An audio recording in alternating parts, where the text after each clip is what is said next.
जगन्नाथाय ते नमः। मंगलं योगिवर्याय महनीय गुणाब्धये गंगातीरनिवासाय श्री शिवानंदाय मंगलम्। गंगातीरनिवासाय श्री चिदानंदाय मंगलम्। सर्वंतरनिवासाय श्री नारायणाय मंगलम्। नारायणाय विद्महे वासुदेवाय धीमहि तन्नो विष्णु प्रचोदयात्। रामाय रामचंद्राय रामभद्राय विदसे रघुनाथाय नाथाय सीताय पतये नमः। कृष्णाय वासुदेवाय देवकी नंदनाय च नंदगोपकुमाराय गोविंदाय नमः। सद्गुरुदेव स्वामी शिवानंद महाराज, सद्गुरुदेव स्वामी चिदानंद महाराज, जगतगुरु श्री कृष्णचंद्र भगवान, जगतर ठाकुर श्री जगन्नाथ महाप्रभु, मर्यादा पुरुषोत्तम श्री रामचंद्र भगवान, प्रेम पुरुषोत्तम श्री रामचंद्र भगवान, शंकर भगवान, माता पार्वती तथा आज ये दिव्य सत्संग साहित्यिक कविबंधु परिवार समस्त कर्मकर्ता वृंद तथा जो माने मुख्य भूमिका निभाउछन्ति आज दिव्य सत्संग से माने हेले परिचालना दायित्व माँ परिचालिका श्रीमती प्रणति महापात्र, ओंकार ध्वनि कले आमर पूज्य प्रफुल्ल कुमार भाई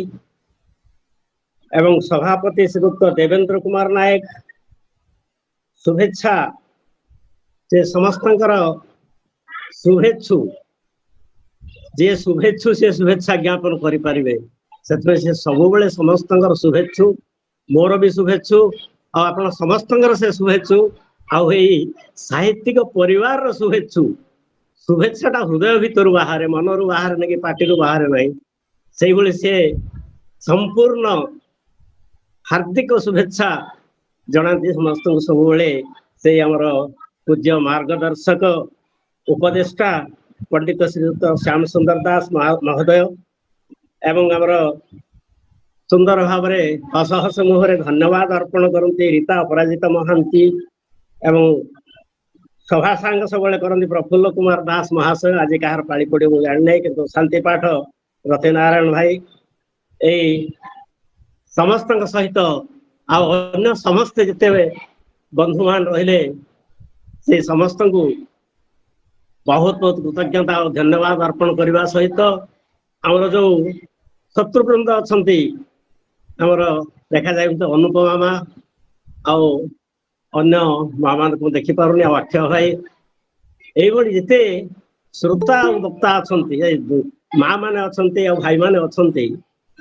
से माने ही दिव्य सत्संगर मुख्य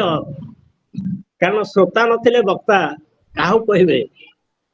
थरे भगवान को जड़े प्रश्न कले भक्त आपण भगवान सब ठारू बड़ आपण भक्त मान कहीं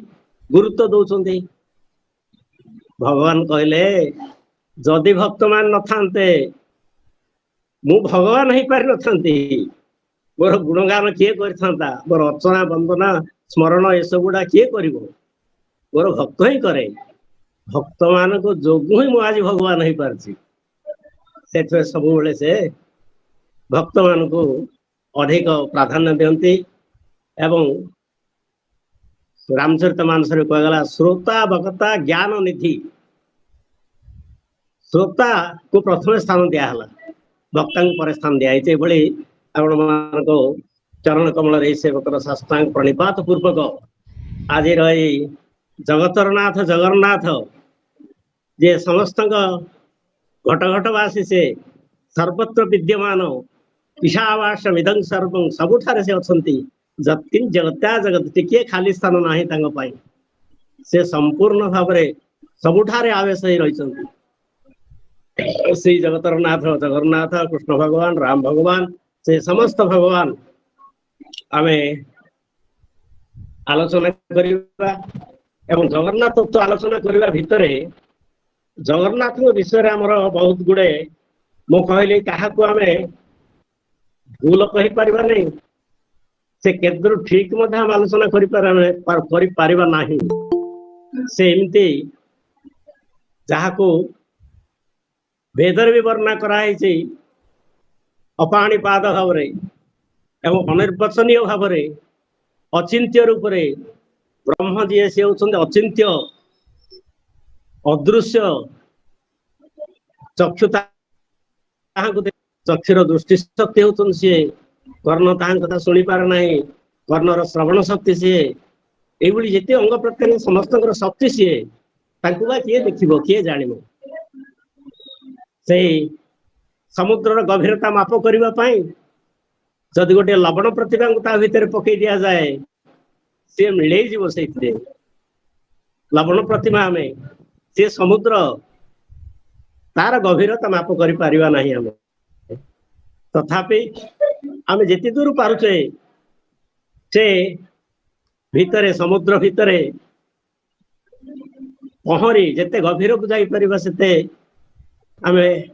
मूल्य रत्न पाइपर एवं बाहर रहिले समुद्र कूल रहिले केवल जो गेंडा और शामुका ही गोटेवा सार हम तेणु आम गभीर गभीरतम भीतर को सही समुद्र प्रवेश करवा कृपा ना आम जापर ना आज आमर ए भागवत आलोचना को कौ भली आम आरंभ करवा कौ भली चलेबा आज मुझे मु जहाँ ये कर मोर 45 मिनिटिया गोटे प्रोग्राम करटा मु कहबी आपण ताको कोटा रखिबा कोटा करबा तो आलोचना भवते सिंधु पारे अपुरुषम तदारहस्य दुर्गणो तेन गच्छ कर स्तरम ऋग्वेद मध्य अच्छे ऋग्वेदर वाक्य चक्रदेव जगन्नाथ परपारं महोदधे बलभद्र सुभद्रा तत्र मामृतगुदुःखुधे एटा ऋग्वेदर परिशिष्ट जगन्नाथ विषय वर्णना कराई जे जगन्नाथ वेद ठारू अधिक पुराना आउ थे मुझे कहबी आप खाली मन रखि था से कथा अनुसार जगन्नाथ निजर बाणी से प्रकाश कर आसबार हिसाब कले 195 कोटी 256 लक्ष 5120 वर्ष के जगन्नाथ आसवा 195 कोटी वर्ष से केवल कलिजुगर जगन्नाथ नुहति से जुगे जुगे पुरुषोत्तम एवं सी होती समस्त देवादेवी माने जो देवा भगवान जो अवतार ग्रहण करती से अवतार जात हुए से अवतार पुणी सहित मिशि जाए तेणु सी होती अवतारी पुरुषोत्तम प्रत्येक जुगर पुरुषोत्तम से अवतारी पुरुषोत्तम आम सत्य जुगर आरंभ करते भगवान जन्म सत्य जुगरे अच्छी अन्य कथार पढ़ा एवं तृतीय जुगरे रामचंद्र मर्यादा पुरुषोत्तम द्वापर जुगरे कृष्ण लीला पुरुषोत्तम एवं कली जुगरे पुरुषोत्तम हेले प्रेम पुरुषोत्तम चैतन्य महाप्रभु आज ए स्कंद पुराण वैष्णव खंड अंतर्गत उत्कल खंड रे श्री जगन्नाथ बलभद्र सुभद्रा अर्चा विग्रह रूप में पूजा प्रतिष्ठा और अद्भुत महात्म्य विषय विस्तार पूर्वक वर्णना कर से पुराण पुराणर अर्थ आपने जानते वेदार्थ पुरोहिति प्रकाशयति पुराणम एवं पुराणी नवपुराण पुरातन हेले जहाँ नूतन अनुभव करा जाए हूँ पुराण एभली अष्टादश पुराण मध्य स्कंद पुराण हूँ अन्यतम एवं यार श्लोक संख्या हूँ 81,100 81,100 भितर उत्कल खंडरे श्री पुरुषोत्तम महात्म्य वर्णित होती एवं यार श्लोक संख्या 3,863 एवं अध्याय संख्या 60 एवं 60 अध्याय प्रकाश कराई एवं यही महात्मा सर्वप्रथम भगवान नारायण ब्रह्मा को कही परवर्ती समय ब्रह्मा शिव को कही शिव स्कंद को कही स्कंद मान कार्तिक को कही एवं स्कंद जैमिनी को एवं जैमिनी अन्य मुनि मान को कही ये है उत्कल खंडर इतिहास स्कंद पुराण समग्र स्कंद पुराण इतिहास एवं या भितर महाराजा इंद्रद्युम्न से होती अवतीर महाराजा एवं तांको प्रेरणा देते नारद महामुनि अवंती महाराज मनरे ए उत्कल आसबार धारणा बा उत्कल आसबार इच्छा केमती प्रकट है तार अन्य इतिहास अन्यत्र आलोचना करवा आमर ये प्रथम अध्याय से विषय ना से आसब से आलोचना कर ये या आमर चैतन्य चरण दास बाबाजी से केमती या लिखिले ना 1978 मसीह से जाइए वृंदावन बाया बाबांकर वृंदावन आश्रम से रोते से दिने सका बाहर बुली जाइए से कहते से किए जड़े आसिले सन्यासी पचारे बाबा आप कौटू आसते ये कहले मु उत्कल खंड पुरी आसी जगन्नाथ धाम रू ना आप जगन्नाथ तत्व शास्त्रीय मतरे कहे बाबा से कहले मुझे जहाँ कहली कि कही पारे नहीं बाबा एत बड़ पंडित ज्ञानी से निजे कहते मुझे सन्यासी को शास्त्रीय तत्व जगन्नाथ कौन मुझे जाने ना से स्कंद पुराण से उत्कल खंड बाहर करी कहले आप बहीटा को नियंतु या पढ़ंतु एवं उत्कल भाषार अनुवाद करंतु अन्य समस्त जगन्नाथ तत्व जानतु आप एत बड़ पंडित है आप जगन्नाथ शास्त्रीय तत्व जानी ना आप अन्य कथा बहुत कहे भाई से बही खंड आनिले प्रथम आग संस्कृत को ओडिया भाषा रे अर्थ लिखिले एवं ता परवर्ती समय से जगन्नाथ भागवत कही भागवत आकार वर्णना कर वर्णना ये वर्णना प्राय ठीक अच्छे कि संस्कृत ओडिया अर्थटा पढ़ले आम टे विशेष भाव में जापर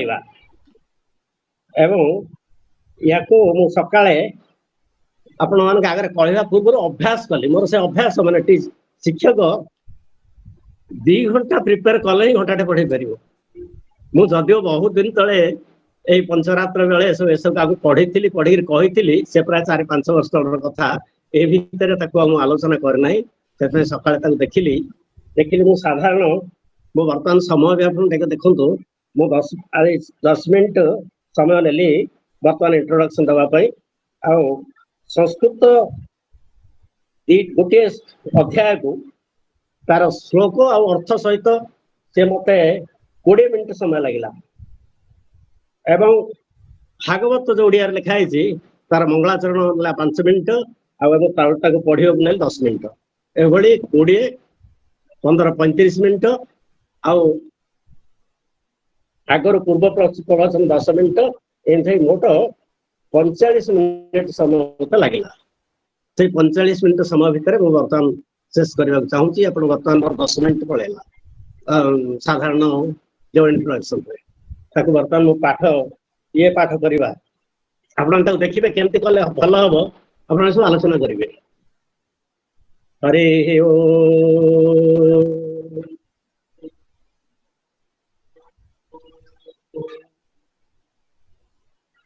ओम नमो भगवते वासुदेवाय ओम नमो भगवते जगन्नाथाय ओम नमो भगवते बलभद्राय ओम माता सुभद्राय नमः ओम चक्र सुदर्शनाय नमः।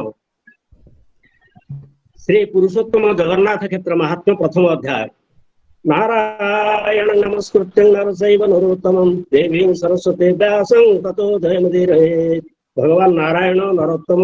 नर देवी सरस्वती और महर्षि व्यासदेव को नमस्कार करी समस्त प्रकार विजय को प्राप्त कराइथिबा ही पुराण को पाठ करने उचित। मन मुनि माने जैमिनी को प्रश्न कर भगवान सर्वशास्त्रज्ञ सर्वतीर्थ महत्वविद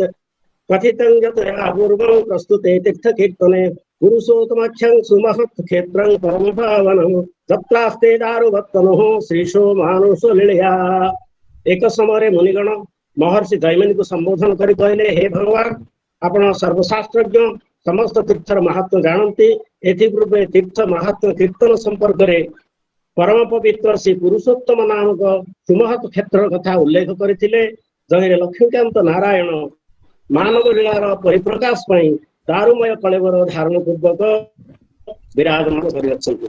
दर्शनामुक्ति साक्षात् सर्वतीर्थ फल प्रद तन्नो विस्तरत ब्रूहि तत्क्षेत्रं केन निर्मितम्।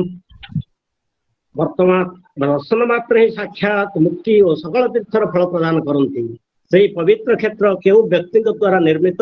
हे श्रेष्ठ प्रवाचक ताहा विशेष भाव में आम मान निकट में वर्णना करती।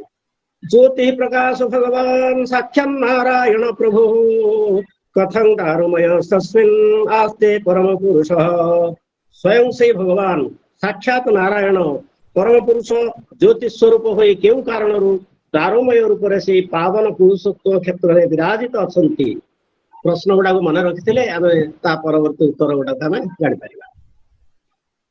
पदत्तं श्रेष्ठ सर्वलोक गुरुंगने श्रोतुमिच्छामहे ब्रह्मन् परं कौतूहलहीन। आपण श्रीमुखर तो प्रसंग शुणापी आम मानकर कौतूहल होची आपण सुभक्ता और समस्त लोक गुरु अटन। जैमिनी रुवाच शृणुध्वं मुनया सर्वे रहस्य परमहित अवैष्णवानां श्रवणे भक्तिस्तत्र जायते दस्य संकीर्तनादेव सकलं लीयते तमः स्कन्देन कथितं पूर्वं श्रुत्वा शम्भोर्मुखाम्भुजात् समक्षं सिद्धदेवोह सभायां नन्दरोदरे अहम्याप्यवमं गोत्रं देवदेवं समुचितं यथा श्रुतं कथयतो देवानां कुरुतो मया सन्ति क्षेत्राणि चान्यानि सर्वपापहराणि वै तद्यपेशे जगन्नाथ सर्वगः सर्वभावनः एतत् क्षेत्र परं चास्य वपुर्भूतमहात्मनः स्वयं वपुः शास्त्रे सुनाम्ना ख्यापितं हि तत्। महर्षि जैमिनी कहले हे मुनिगण से परम रहस्यात्मक क्षेत्र विवरण पूर्व काल से कार्तिकेय भगवान शंकर मुखारबिंदु श्रवण करी मंदर पर्वत स्थित सिद्धगण और देवगण सभा वर्णना करते से देवदेव महादेव पूजनार्थे से गमन करी श्री कार्तिकेय मुख निःसृत से समस्त विषय श्रवण करते वर्तमान ताहा वर्णना करुछि श्रवण कर। जो माने से विष्णुपरायण नुहंती यह शुणिले मध्य भक्ति संचार हेब नाही किंतु भक्त प्रसंग कीर्तन कले समस्त तमोगुण विनिष्ट हो जाए। यद्यपि श्री जगन्नाथ सर्वव्यापी सकल कारण और अन्य क्षेत्र गुड़िकर मध्य विशेष पापनाशक तथापि श्री क्षेत्र ही से भगवान वपुस्वरूप होइथिबारु सर्वापेक्षा श्रेष्ठत्व लाभ करिअछि। एही महात्मा स्वयं विग्रहधारी होई से स्थान रे अवस्थान करुअछन्ति एवं क्षेत्रटी सुनाम रे अर्थात जगन्नाथ धाम नाम रे विख्यात करिअछन्ति। तत्रस्थे स्थातुमिच्छामि तेपि सर्वे हताः हंसः किं पुनः तत्र तिष्ठतो जे पश्यन्ति गदाधरम्। से स्थान रे जो व्यक्ति अवस्थान करने को इच्छा करती तांकर समस्त पाप विनिष्ट होता है एवं जो भाग्यवान व्यक्ति एठारे वास करी श्री गदाधर श्रीमूर्ति दर्शन करुछन्ति से सौभाग्य वर्णनातीत। अहो तत्परमं क्षेत्रं विस्तृतं दशयोजनं तीर्थराजस्य सलिलाकुत्थित बालुकाचितं। श्री परम रमणीय आश्चर्य क्षेत्र 10 योजन विस्तृत और तीर्थराज समुद्र सलिलरू समुत्थित होई बालुका राशि वेष्टित अटे। नीलाचलेन महता मध्यस्थेन विराजितम् एकस्तनम् एवं पृथ्व्याः सुदूरात् परिभावितम्। यार मध्यस्थल बृहत् नीलपर्वत द्वारा परिशोभित बहु दूर दर्शन कले अनुभव हेब जे सते जेपरि यह पृथ्वीर एक स्तन स्वरूप। वराहरूपिणा पूर्वं समुद्धृत्य स्वसुन्दरां सर्वतः सुषमां कृत्वा पर्वते सुस्थिरीकृताम्। पूर्व काल श्री वराह विग्रहधारी नारायण प्रलय जल रे निमग्ना पृथ्वी को उद्धार करते पितामह ब्रह्मा को सर्वोत भावे समतुल करी और पर्वत परिवेशन पूर्वक सुंदर रूपे सुस्थिरा करथिले। सुस्था चराचरं सर्वं तीर्थानि सरिदं तीर्थानि क्षेत्राणि च तथा स्थानं सन्निवेश्य तथा पुरा। ब्रह्मा चिन्तयामास सृष्टिभार निपीडितः पुनरेतां क्रियां गुर्विं नारभेयं कथं गिटि तापत्रयाभिभूता हि मुच्यते जन्तवः कथम् एवं चिन्तयमानस्य मतिरासीत् प्रजापतेः मुक्त्येककारणं विष्णु स्वस्त्येहं परमेश्वरम्। से चराचर जगत सृष्टि करी तीर्थ नदी सागर क्षेत्र गुड़िक यथास्थान स्थापन करी सृष्टि भार रे निजक प्रपीड़ित मन करी चिंतामग्न होई भाबिले जे कि उपाय अवलंबन कले मत एपरि गुरुतर कार्य पुनर्बार आरंभ करने पड़ो ना। ये आध्यात्मिक तापत्र रे संतापित जीवगण मध्य कि प्रकार मुक्ति लाभ करिवे एही भाव रे चिंताशील होई प्रजावत्सल प्रजापति मन स्फूर्ति है जे मुक्तिर कारण परात्पर परमेश्वर विष्णु अतएव तांकु स्तव करी। वर्तमान ब्रह्मा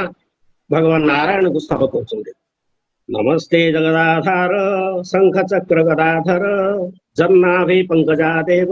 जात हूँ विश्व सृष्टिकृत। यही कथा चिंता करी ब्रह्मा प्रार्थना कले हे शंख चक्र गदाधर आपण जगतर आधार अटंती मुहे विश्वर सृष्टिकर्ता होई मध्य आपणकर नाभि पंकजरु ही जन्म लाभ करिअछि तेणु आपणको नमस्कार करूछि। परमार्थ स्वरूपते त्वं देवी वेक्षे जगन्मय जन्माय या जगत सर्वं निर्मितं महदादिकं। हे जगदात्मनो आपणकर परमार्थ स्वरूप आपण ही जानती आपण मायारे महत्त्वादि एही निखिल जगत निर्माण होई अछि। जन्निश्वास समुद्भूत शब्द ब्रह्म त्रिधा भगवत् उपजीव्य तदेवाह मसृजं भुवनानि वै। हे भगवान आपणकर निश्वास रु उत्पन्न शब्द ब्रह्म स्वरूप वेद रूप जो सामभेद त्रिधा विभक्त होई अछंती। अतएव ही वेद त्रय को आश्रय करी मु चतुर्दश भुवनात्मक विश्व को सृष्टि करी अछि। ततो नान्यत स्थूल सूक्ष्म दीर्घ ह्रस्वादि किंचन विकार भेदेर भगवन् त्वमेवेदं चराचरम्। कटकादि यथा स्वर्णं गुणत्रय विभागशः स्रष्टा सृज्यं त्वमेवात्र पुष्टा पुष्यं जगत्प्रभु आधारो धियमाणांच धर्ता त्वं परमेश्वर त्वत्प्रेरित मते सर्व सरते च शुभाशुभम् तत्प्राप्नोति शत्रुसिंह त्वैव विहिता गतिं जगतोष गति भर्ता साखी त्वं परमेश्वर। हे भगवान आपण स्थूल सूक्ष्म दीर्घ अथवा हृष किसी हेले पृथक नुहे। जेपरि सुवर्ण विकार प्राप्त हेले बलय प्रवृत्ति अलंकार होता है सेपरि सत्व रज और तमगुण त्रय अवस्थान भेद रे आपण ए चराचर स्वरूप होई अछंती। हे जगत प्रभु आपण सर्जन करता पुनर्बार आपण ही सृष्ट वस्तु आपण पालन करता एवं आपण ही पालनीय अटंती। आपण आधार पुणी आपण आधेय एवं धारण कर्ता मध्य होइथांती। समस्त जीव आपण द्वारा नियंत्रित होई शुभाशुभ कर्मर अनुष्ठान करती एवं विहित कर्मफल अनुरूप अवस्था लाभ करिथांती। हे परमेश्वर आपण जगतर गति भरण कर्ता एवं साक्षी अटंती। चराचर गुरु सर्व बीज भूत उपामय प्रसादाद्य जगन्नाथ नित्यं तच्छरणस्य मे। हे कृपामय आपण ही चराचर जगतर गुरु समस्त जीव मानकर बीज स्वरूप हे जगन्नाथ मु सर्वदा आपणकर शरणागत आज मो प्रति प्रसन्न हुंतु। जयमिनुवाच एवं सस्तुयमानस्तु ब्रह्मणा गरुडध्वज नीलजिमुत संकाशः शंखचक्रादिचिह्नितः पथगेन्द्र समारूढ़ सूरोद्बदन पंकजः आविरासित श्रेष्ठा विभुक्षो स्तुतिदाधरः। महर्षि जैमिनी कहउछन्ति हे श्रेष्ठ द्विजगण से नील जलद सदृश शंख चक्र गदादि चिह्नित दीप्त मुख पंकज विशिष्ट गरुडारोही गरुड़ध्वज भगवान एहिपरि भावरे ब्रह्मांक द्वारा स्तुत होई तांको किछि कहिवा अभिप्राय रे विश्वरातिधर होई कहिले। श्री भगवान उवाच तदर्थं मास्तु से ब्रह्मन् न सत्यः प्रतिभादिशः अनाद्य विद्या सुदृढ़ा दुश्चेद्या कर्म बन्धनैः प्रभवन्त्यां कथं तस्यां हीयते मृतिजन्मनि। हे हे ब्राह्मण तुम्हें जो उद्देश्य रे मते स्तव करूछ ताहा एते सहज कथा नुहे कारण स्वभाव सिद्धा अनादि अविद्या रूपा माया कर्म रूप बंधन हेतु एते सुरूढ़ा जे ताको दुच्छेद्या ताहा दुच्छेद्या होई अछि अतएव मायार प्रभाव थिबा पर्यंत जन्म मृत्यु उद्धार पाइबा अत्यंत असंभव तथापि चेन्द्र कृतोथ्यो वशाय स्तवानक भ्रमक्रमेण जेन हि भवेत् तत्ते वक्ष्यामि कारणम तथापि हे अनघ तुमर जदि अत्यंत अध्यभ्यास अध्यवसाय थाए ताहले जो नियम रे जन्म मृत्यु न हेबो तैर कारण कहूछि अहं त्वं अहं ब्रह्मन् मन्मयं चाखिलं जगत् रुचिस्ते जत्र मे तत्र नान्यथेति विचारय ए निखिल जगत मोर स्वरूप अटे मु जे तुमे मध्य सही जोंथरे तुमर रुचि तहिरे मोर भी रुचि हेबो अन्न संदेह कर नाही सागर सोतरे तीरे महानद्यासु दक्षिणे सप्रज सह पृथिव्यां हि सर्वतीर्थ फलप्रदः तत्र जे मनुजा ब्रह्मन् निवसन्ति सुबुद्धयः जन्मांतर च पुण्यानां फलभागिनः समुद्र उत्तर तीर रे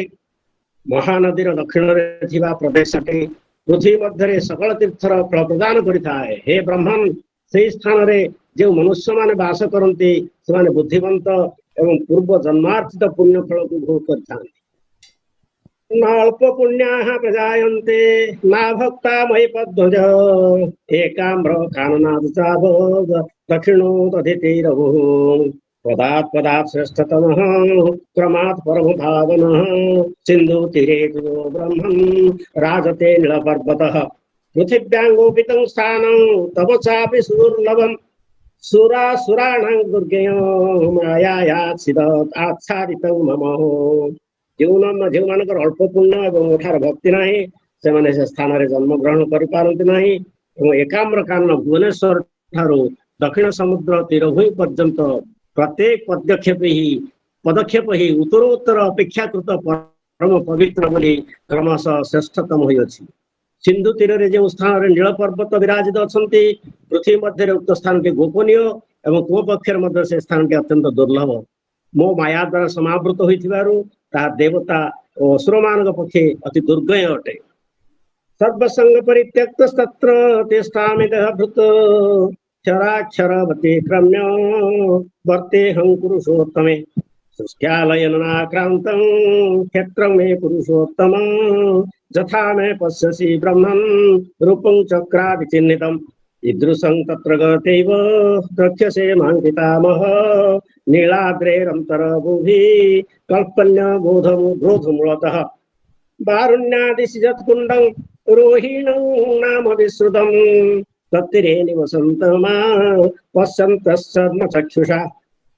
तदम्भशाखिण पापा मम सायुज्यमाप्नयः तत्र ब्रजमहाभाग दुष्टामाधायतस्तव प्रकाशं जास्यते तस्य क्षेत्रस्य महिमा परः आश्चर्यभूतः परमं स्तवापि च भविष्यति क्षर अक्षर को अतिक्रम करी एही पुरुषोत्तम क्षेत्र में अवस्थान करुछि एही क्षेत्र रे सृष्टि और प्रलय आक्रांत प्रलय द्वारा आक्रांत हुए नाही हे पितामह ए स्थानटे चक्रादि चिन्हित मो रूप को जो भाव रे दर्शन करुअछ सेही पुरुषोत्तम क्षेत्र को गमन कले मते तद्रुप दर्शन करिवो नील पर्वत मध्य भाग रे से अक्षयवट मूलरू पश्चिम कोण रे जो रोहुण्य नामक विख्यात कुंड अछि ताहार तीर भाग रे मते चर्मचक्षु द्वारा दर्शन करी जीव माने उक्त कुंड जलर संस्पर्श रे पवित्र और निष्पाप होई मोर साधुज्य मुक्ति लाभ करंती हे महाभाग ब्राह्मण तुमे से क्षेत्र को गमन कर सेठारे मोर दर्शन पूर्वक ध्यानस्थ हेले सेही क्षेत्रर महिमा परमाश्चर्य रूपे तुम्हें निकट में प्रतिभात है श्रुति स्मृति इतिहास पुराण गोपितं मन्मायातं मही कस्य गोचरं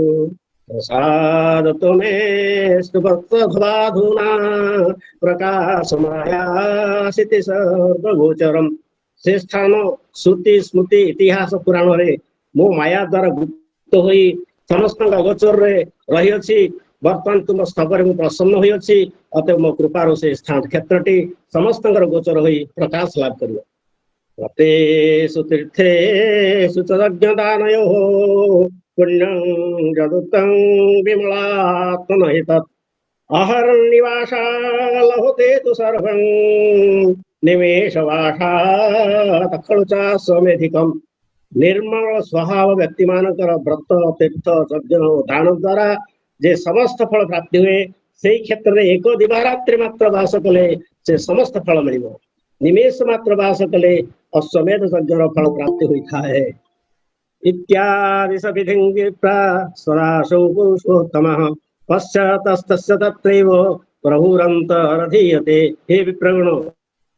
ସେହି ସମୟରେ ପ୍ରଭୁ ପୁରୁଷୋତ୍ତମ ବ୍ରହ୍ମାଙ୍କ ଏହିପରି ଆଦେଶ ପୂର୍ବକ ତତ୍କ୍ଷଣାତ୍ ତଦୀୟ ଦୃଷ୍ଟି ପଥରୁ ଅନ୍ତର୍ହିତ ହୋଇଗଲେ। ଇତି ଶ୍ରୀ ସ୍କାନ୍ଦେ ମହାପୁରାଣ ଏକାଶୀତି ସାହସ୍ର୍ୟାଂ ସହିତାୟାଂ ଦ୍ୱିତୀୟ ବୈଷ୍ଣବ ଖଣ୍ଡାନ୍ତର୍ଗତ ଉତ୍କଳ ଖଣ୍ଡେ ପୁରୁଷୋତ୍ତମ କ୍ଷେତ୍ର ମହାତ୍ମେ ଜୈମିନୀ ଋଷି ସମ୍ବାଦେ ବ୍ରହ୍ମ ପ୍ରାର୍ଥନୟା ବିଷ୍ଣୁର ଆବିର୍ଭାବ ବର୍ଣ୍ଣନଂ ନାମ ପ୍ରଥମ ଅଧ୍ୟାୟ। ଓಂ ନମୋ ଭଗବତେ ବାସୁଦେବାୟ। ଦ୍ୱିତୀୟ ଅଧ୍ୟାୟ। ଜୈମିନୁବାଚ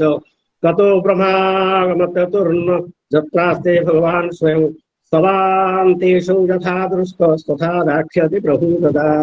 हरि ओम तत्सत्। ବର୍ତ୍ତମାନ ପ୍ରଥମ ଅଧ୍ୟାୟ ସଂସ୍କୃତ ଆଉ ଓଡ଼ିଆରେ ପୂର୍ଣ୍ଣ ହେଲେ 20 ମିନିଟ, ସେ 20 ମିନିଟ କମ ସମୟ ନେଇଛି, 25 ମିନିଟ ହେଲା ବର୍ତ୍ତମାନ। ତାପରେ ଆମେ ଜଗନ୍ନାଥ ଭାଗବତ, ସେଟା ବେଶୀ ସମୟ ଲାଗିବନି, 10 ମିନିଟ ସମୟ ଲାଗିବ। ମୁଁ ତାକୁ ଆରମ୍ଭ କରୁଛି। ତା ପୂର୍ବରୁ ମଙ୍ଗଳାଚରଣ ଟିକେ 5 ମିନିଟ ଦରକାର। ହରି ଓମ୍ ନମୋ ଭଗବତେ ବାସୁଦେବାୟ। ଓମ୍ ନମୋ ଭଗବତେ ଜଗନ୍ନାଥାୟ। ଶ୍ରୀ ଜଗନ୍ନାଥ ଭାଗବତ ପ୍ରଥମ ଖଣ୍ଡ ସୁନ୍ଦରାଚଳ ଲୀଳା। ପୁରୁଷୋତ୍ତମ ମହାତ୍ମ୍ୟ। ପୁରୁଷୋତ୍ତମାଖ୍ୟ ସୁମହତ୍ କ୍ଷେତ୍ର ପରମ ପାବନଂ ଯତ୍ରାସ୍ତେ ଦାରୁବତନୁଃ ଶ୍ରୀଶୋ ମାନୁଷ ଲୀଳୟା। ମଙ୍ଗଳାଚରଣ। ଶ୍ରୀ ଗୁରୁ ଚରଣାରନ୍ଦ ଆଶ୍ରୟ ତୁଟେ ଭବ ଦ୍ୱନ୍ଦ, ଦ୍ୱନ୍ଦ ତୁଟିଲେ ଜ୍ଞାନ ହୋଇ, ଜ୍ଞାନରୁ ବିଜ୍ଞାନ ଲଭଇ, ବିଜ୍ଞାନ ଅନୁଭବ ସାର ଭକ୍ତି ଗୋବିନ୍ଦ ପୟର, ବିଶୁଦ୍ଧ ଭକ୍ତି ସ୍ୱରୂପକ ସାଧ୍ୟ ସାଧନ ତତ୍ଵ ଏକ। ଏମନ୍ତ ଶୁଦ୍ଧ ହରି ଭକ୍ତି ଗୁରୁ କୃପାରୁ ହୁଏ ପ୍ରାପ୍ତି, ଏଘେନି ଶ୍ରୀ ଗୁରୁ ଚରଣ ନିତ୍ୟ ମୁଁ କରଇ ବନ୍ଦନ। ଶ୍ରୀ ଜଗନ୍ନାଥଙ୍କ ଚରିତ ଦେବ ଦୁର୍ଲଭ ରସାମୃତ, ପ୍ରାକୃତ ନବାକ୍ଷରୀ ଛନ୍ଦେ କୀର୍ତ୍ତନ କରଇ ଆନନ୍ଦେ। କଳି ପାବନ ଅବତାର ସାକ୍ଷାତ ବଜାର କୁମାର, ଜୀବକୁ ପ୍ରେମ ଦାନ ପାଇଁ କୃଷ୍ଣ ଚୈତନ୍ୟ ନାମ ବହି ପ୍ରକଟ ହୋଇ କଲେ କଳିରେ ନମଏ ତାହାଙ୍କ ପୟରେ। ନିତ୍ୟାନନ୍ଦ ଶ୍ରୀ ଅଦ୍ୱୈତ ଗଦାଏ ଶ୍ରୀବାସ ପଣ୍ଡିତ, ଏ ପଞ୍ଚ ତତ୍ତ୍ୱଙ୍କ ଚରଣ ସର୍ବଦା କରଇ ସ୍ମରଣ। ଶ୍ରୀ କୃଷ୍ଣଚନ୍ଦ୍ର ଭଗବାନ ନନ୍ଦ ନନ୍ଦନ ଘନଶ୍ୟାମ, ଶ୍ରୀ ରାଧା କୀର୍ତ୍ତଦା କୁମାର କୁମାରୀ ସଦା ଗୋବିନ୍ଦ ମନୋହରେ। ଲଳିତା ଗାଦେ ସଖୀଗଣ ସ୍ମରଣ ମଙ୍ଗଳ କାରଣ, କୃପାଳୁ ବୈଷ୍ଣବ ଠାକୁର ତାହାଙ୍କୁ ମୋର ନମସ୍କାର। ଯାହାଙ୍କ କରୁଣାର ବଳେ ପଙ୍ଗୁଜେ ନଙ୍ଗେଳେ, ସାଧୁ ଯେ ବଳୟ ପବନ କାଷ୍ଠକୁ କରନ୍ତି ଚନ୍ଦନ। ଶ୍ରୀ ଜଗନ୍ନାଥ ଦାରୁ ବ୍ରହ୍ମ ବେଦ ବେଦାନ୍ତେ ଦୁର୍ଗମ, ପୁରାଣ ଗୀତା ଭାଗବତ ଯାହାବେ ସଦା ମୁଖରିତ। ବ୍ରହ୍ମାଣ୍ଡି ଦେବେ ଯା ଚରଣ କରନ୍ତି ସ୍ମରଣ ବନ୍ଦନ, ଯାହାର କୃପା ଲେଶ ପାଇ ଆନନ୍ଦେ ଶଙ୍କର ନାଚଇ। ମହାମହିମ ଚକାଡୋଳା ସାଧୁ ଜନଙ୍କ ଗଳା ମାଳା, ଏମନ୍ତ ପ୍ରଭୁଙ୍କର ପାଦେ ନିତ୍ୟ ମୁଁ ନମଇ ଆନନ୍ଦେ। ଜୀବର ଯେଉଁ ତିନି ତାପ ଅନାଦି ଅବିଦ୍ୟା ସନ୍ତାପ, ତାହାର ବିକର୍ଷଣ ଅର୍ଥେ ହଳମୂଷଳ ଘେନି ହସ୍ତେ। ରଥଯାତ୍ରା କାଳେ କୁଣ ସର୍ବାଗ୍ରେ କରନ୍ତି ଗମନ, ବଡ ଠାକୁର ନାମ ଯାର ଭୁବନ ମୋହନ ସୁନ୍ଦର। ହେମନ୍ତ ଯେଉଁ ବଳରାମ ଶ୍ରୀପଦେ କରଇ ପ୍ରଣାମ, ସୁଭଦ୍ରା ଜଗତ ଜନନୀ ସାକ୍ଷାତ ଲକ୍ଷ୍ମୀ ଠାକୁରାଣୀ। ସୁଭଦ୍ର ପ୍ରଦାୟିନୀ ଜେଣୁ ସୁଭଦ୍ରା ନାମ ହୁଏ ତେଣୁ, ପୁରୁଷ ରୂପ ଜଗନ୍ନାଥ ସୁଭଦ୍ରା ପ୍ରକୃତି ସାକ୍ଷାତ। ପ୍ରକୃତି ପୁରୁଷ ଯୋଗିଣ ସଂସାର ହୁଏ ଭିଆଣ, କାର୍ଯ୍ୟ କାରଣ ଏକ ଦୋଏ ଏବେନୁ ଅନ୍ୟ ତତ୍ଵ ନାହିଁ। ସୁଭଦ୍ରା ଦେବୀ ନାମ ଯାର ସେପଦେ କୋଟି ନମସ୍କାର। सुदर्शन चक्र राज कोटिया आदित्य जिणी तेज प्रभु कर संगी होई सिंहासन रे ठाओ रही सुभद्रा सुखद दर्शन एघेनी नाम सुदर्शन आरत तेज मनोहर एणु तुम्भंकु नमस्कार यही ग्रंथ रे जगन्नाथ आराध्य तत्व परमार्थ से ही आराध्य दुई भाव श्री जगन्नाथ बलदेव सुभद्रा आराधना घेन आराधक जे सुदर्शन स्कंद पुराण सुवचन श्री जगन्नाथ भजन हरि भजन छाड़िण जीवर कहीं परित्राण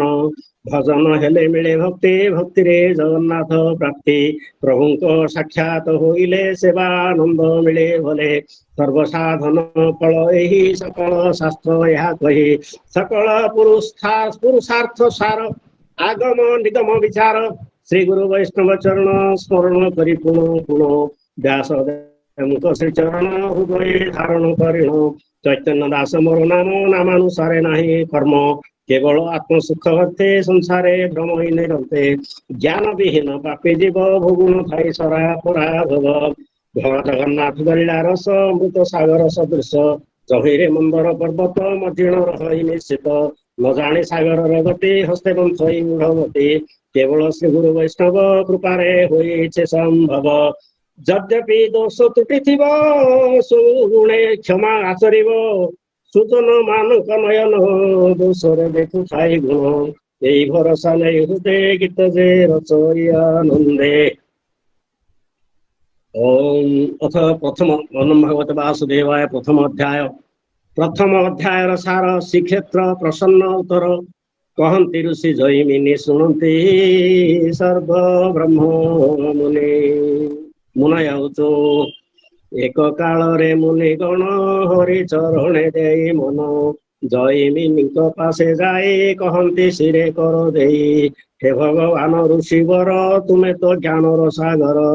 सर्वशास्त्र मर्मज्ञता परम गंभीर कथा सकल तीर्थर महिमा जानिछ रेणु महात्मा पूर्व जे तुम्हें श्रीमुखरे तीर्थ महिमा प्रसंगरे कही श्रीक्षेत्र महिमा परम पवित्रता सीमा जहिरे लक्ष्मीकांत हरे विहरुछन्ति मोद हरे मनुष्य तुल्य लीलाजार ब्रह्मा श्री गोचर लोकलोचने दारु देह तत्वरे चिदानंदमय से दारु ब्रह्म जगन्नाथ अनादि अनंत अच्युत अखंड अद्वय मुरारी करुणा सिंधु दयितारे दर्शन मात्रे मुक्ति दई दया सागर भाव ग्राही आवर तीर्थ फल दंती भक्त वत्सल श्रीपति से ही पवित्र क्षेत्रवर पुरुषोत्तम नाम जार केउ पुरुष निर्माणिले विस्तारे कहवा भले जे परम ब्रह्म नारायण ज्योति स्वरूप निरंजन ज्ञानी नयने ब्रह्म जेहु जोगीर परमात्मा सेहु भक्ति एक हंति भगवान नित्य निर्गुण सनातन कोटि कंदर्प जिणी शोभा देखते जन मन लोभा से पुनि दारु देह धरी नीलकंदरे विजय करी एणु जे संशय लागई कह आंबरे दया बही तुम्भ श्रीमुखे हरि कथा शुणुते तुमे भव व्यथा सकल लोक गुरु तुम्भे एघेनी पचारिलु आंभे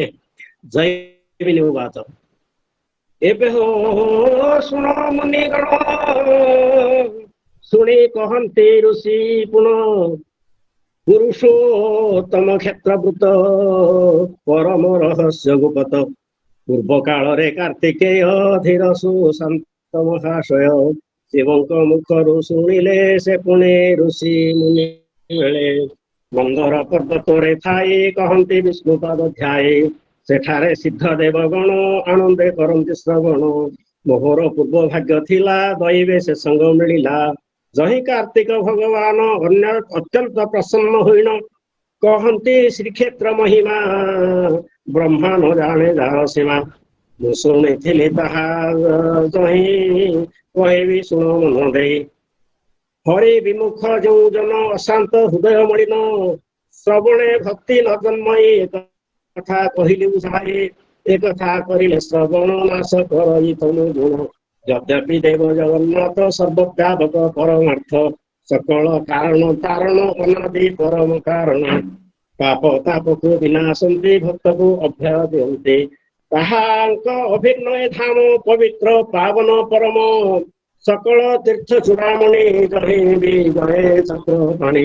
सकल तीर्थ घेनी हरि नीलकंधरे विजय करे पुरुषोत्तम जगन्नाथ वेद वेदांते वर्णित नाम धामरे भेद नाही सर्वदा अभिन्न थई ए धामवासी जो नर ताहांक महिमा पार श्री जगन्नाथ गराधर केवल कृपार सागर अनेक जन्म पुण्य थिले तांक दर्शन पाई बोले देव दुर्लभ दर्शन अशेष मंगल कारण एवं हो शुण मुनिगण कहवा क्षेत्र परिमाण जे जे पुरुषोत्तम क्षेत्र दश जोजन रे विस्तृत सागर सलील रोजात बालुका राशि रे बेष्टित एहार मध्य भागे पुण नील पर्वत शोभा मन पृथ्वी माता स्तन परी सुंदर दिशे नीलगिरी दूर दर्शन कले ए अनुभव हुए भले एबे शुणिबा मुनिगण जे इतिहास पुरातन पूर्व काल रे नारायण बराह रूप धरिण प्रलय जले थिला मही उद्धारे संस्थापिले नहीं कहिले ब्रह्मा सृष्टि कले नदी पर्वत गिरी माळे कीट पतंग तरु तृण हेमंत करिले निर्माण मनुष्य पशु पक्षी आदि तीर्थ रचिले यथा विधि सृष्टि भारारे चतुर्मुख लभिले नाना भावे दुख चिंता अनेक दग्ध प्राण सर्वदा दुर्गुहित मन एबे मो कि करू उपाय सहाय हुओ दयामय ए सृष्टि गुरु मोर भावे हेब लघुतर आबर जिते जीवगण त्रिताप अनल पुण कही हुअन्ति निरंतर कि रूपे ताहांक निस्तार हेमंत भावी बेदवर मन चंचल नुहे स्थिर हृदय होइला स्मरण हरि रे पशिबी शरण मुकति गाथा नारायण ता बिना नाही परित्राण हेमंत चिंती पद्मजने स्तुति करन्ति भाव घेनि श्री ब्रह्मवाच निशंक चक्र गदाधर तुमे तो जगत आधार तुनाभि पद्म जन्म होई विश्व को सृजन करई एणु तुमको नमस्कार गुनाथ शरण सोदर हे जगदात्मा भगवान तुम स्वरूप तुम्हें जान तोर माया रे जगन्नाथ जगत होइछि निर्मित तोर निश्वास रु जान ओंकार होइछि उत्पन्न एणु शब्द ब्रह्म नाम वेदे कहन्ति मुनि जन तत्सत ओंकार संयोग एक ब्रह्म ही तीन भाग यही त्रिधारा स्थान संसार सृजन करई तुम्भ ठारु जे स्थूल सूक्ष्म हे प्रभु पुरुष उत्तम दीर्घ अथवा ह्रस्व शब्द सर्वदा अटन्ति भेद जेसने सुवर्ण विकार हुई नाना अलंकार बलय केयुर कंकण एक सुवर्ण रूप भिन्न तेसने राम रजतम सत्व विकारे होइछि जगत त्रिगुण अटई असत तुम्भ सत्य सत्य व्रत एणु पंडित ज्ञानी जन कहन्ति सर्वनारायण हे ऋषिकेश भगवान जगत तुहर भियाण तुम्भे जे सष्टा सुष्ट वस्तु आवर पालन हेतु आधार आधेय स्वरूप धाता विधाता कर्ता रूप जगते जेते जीव सन्ति तोहर माया रे भ्रमन्ति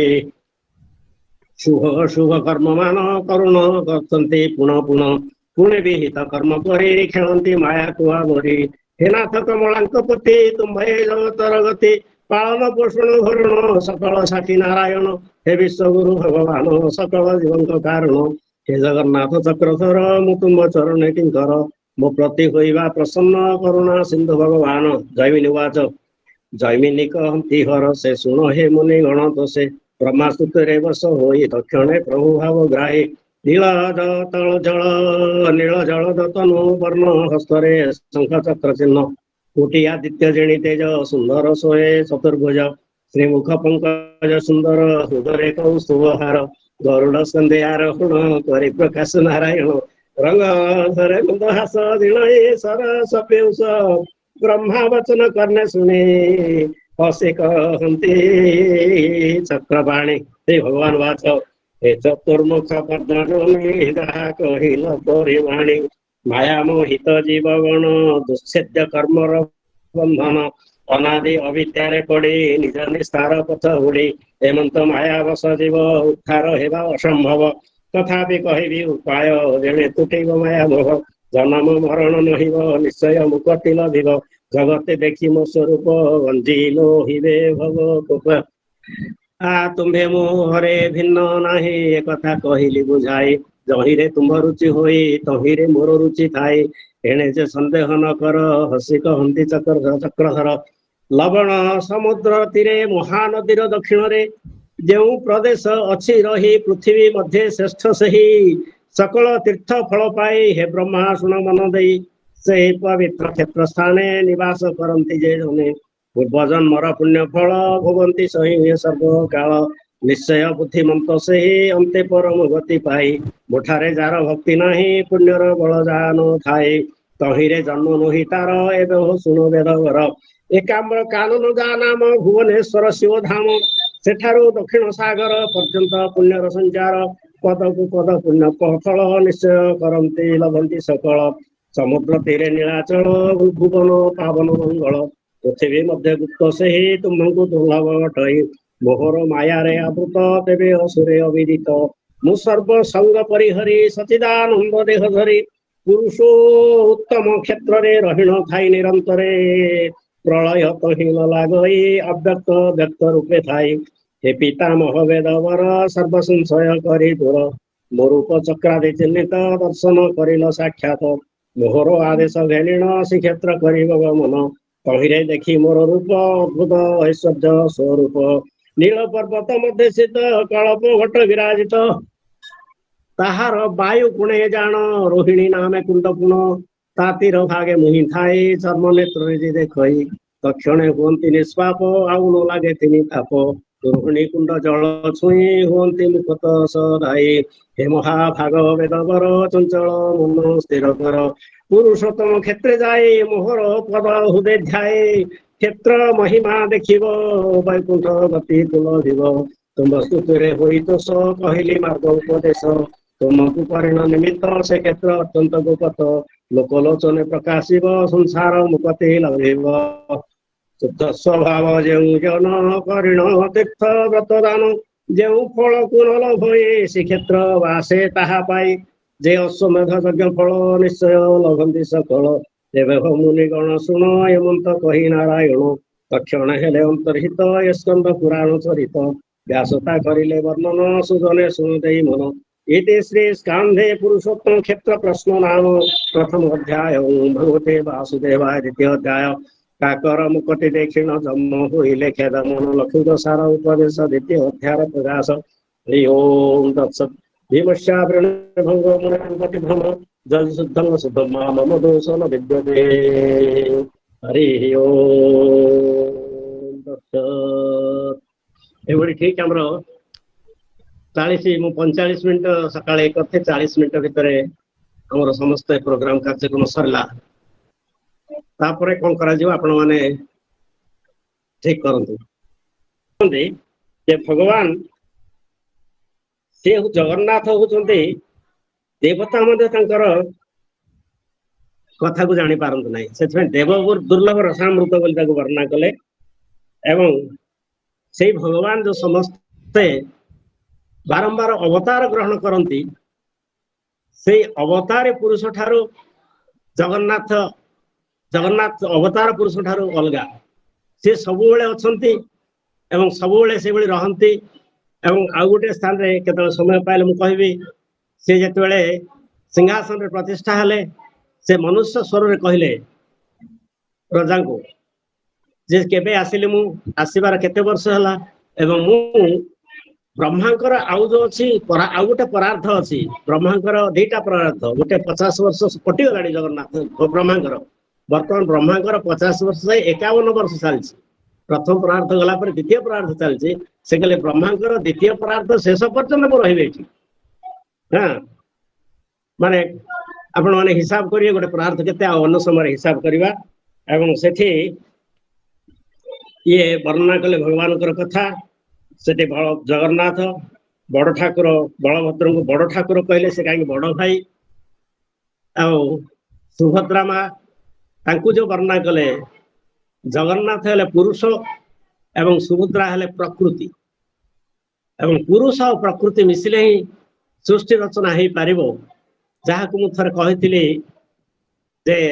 द्वाभिमं पुरुषो लोके क्षरश्चा क्षर एव छ क्षर सर्वाणि भूतानि कूटस्थो क्षर उच्यते उत्तम पुरुष स्तन्य परमात्म दिताहुत जो लोक त्रयमाविश्य व्यभर्त व्ययेश्वर जस्मात् क्षरमतीतो हूँ अक्षराद अविचोत्तम अतोस्मी लोके वेदेषु कथित पुरुषोत्तम। से कहले यही जगह घेर अक्षर जोटा आम प्रकृति कहचे जोटा अपरा प्रकृति और परा प्रकृति भाव में वर्णना कराई गीता माध्यम से सुभद्रा हेले भगवान से ब्रह्मंकर शक्ति बा माया तांको महामाया कह जाए एवं सी हेले प्रकृति प्रकृति जात है से महत्त्व जात है एवं तापर समस्त सृष्टि जात है सुभद्रा होती दायी एवं से सुभद्रा को ब्रह्मा रूप में वर्णना कराई मुझे भी कही थे जगन्नाथ होते हरि ये होते बलराम होते हर एवं सुभद्रा होते ब्रह्मा कहीं ब्रह्मा होते सृष्टिकर्ता एवं ये प्रकृति माता होते सुभद्रा से ही समस्त सुभद्रा ठारू ही समस्त माँ मान जात होती से महामाया ठारो लक्ष्मी जात है ये पार्वती जात है सावित्री जात है सरस्वती जात है जिते माँ सब ये गोटे प्रकार माँ एवं सी हूँ से माँ प्रतिनिधित्व करती सुभद्रा माँ एवं सी हूँ प्रकृति माँ एवं सी भगवान साहाय्य से सब सृष्टि कले एवं तांकरी पाखरे भगवान हस्तर जो अच्छे सुदर्शन राज का चक्र सी चक्रराज कहती कोटि आदित्य जनी तेज एवं से भगवान सिंहासन रे रहती एवं सुभद्रा एवं सुदर्शन का सहित जगन्नाथ बलभद्र सुभद्रा ध्यान करुचे अति सुंदर भाव एवं लीला से वर्णना करने जाऊँगी मंगलाचरण रे कहले यार अर्थ प्रथम अध्याय कहे पढ़ाऊँ थरे यही जगन्नाथ तत्व ब्रह्मा पचारि भगवान नारायण एवं नारायण से जगन्नाथ तत्व कथा ब्रह्मा को कहले एवं ब्रह्मा से तत्व शिव को कहले शिव भगवान भी जानी नथिले जगन्नाथ तत्व एवं शिव जो जगन्नाथ तत्व जानिले ताको स्कंद को कहले स्कंद माने कार्तिकेय शिवंकर पुत्र कार्तिकेय से कार्तिकेय को कहले कार्तिकेय थरे से समस्त ऋषि मान मेल यही कथा वर्णना कले जोटी जैमिनी ऋषि थिले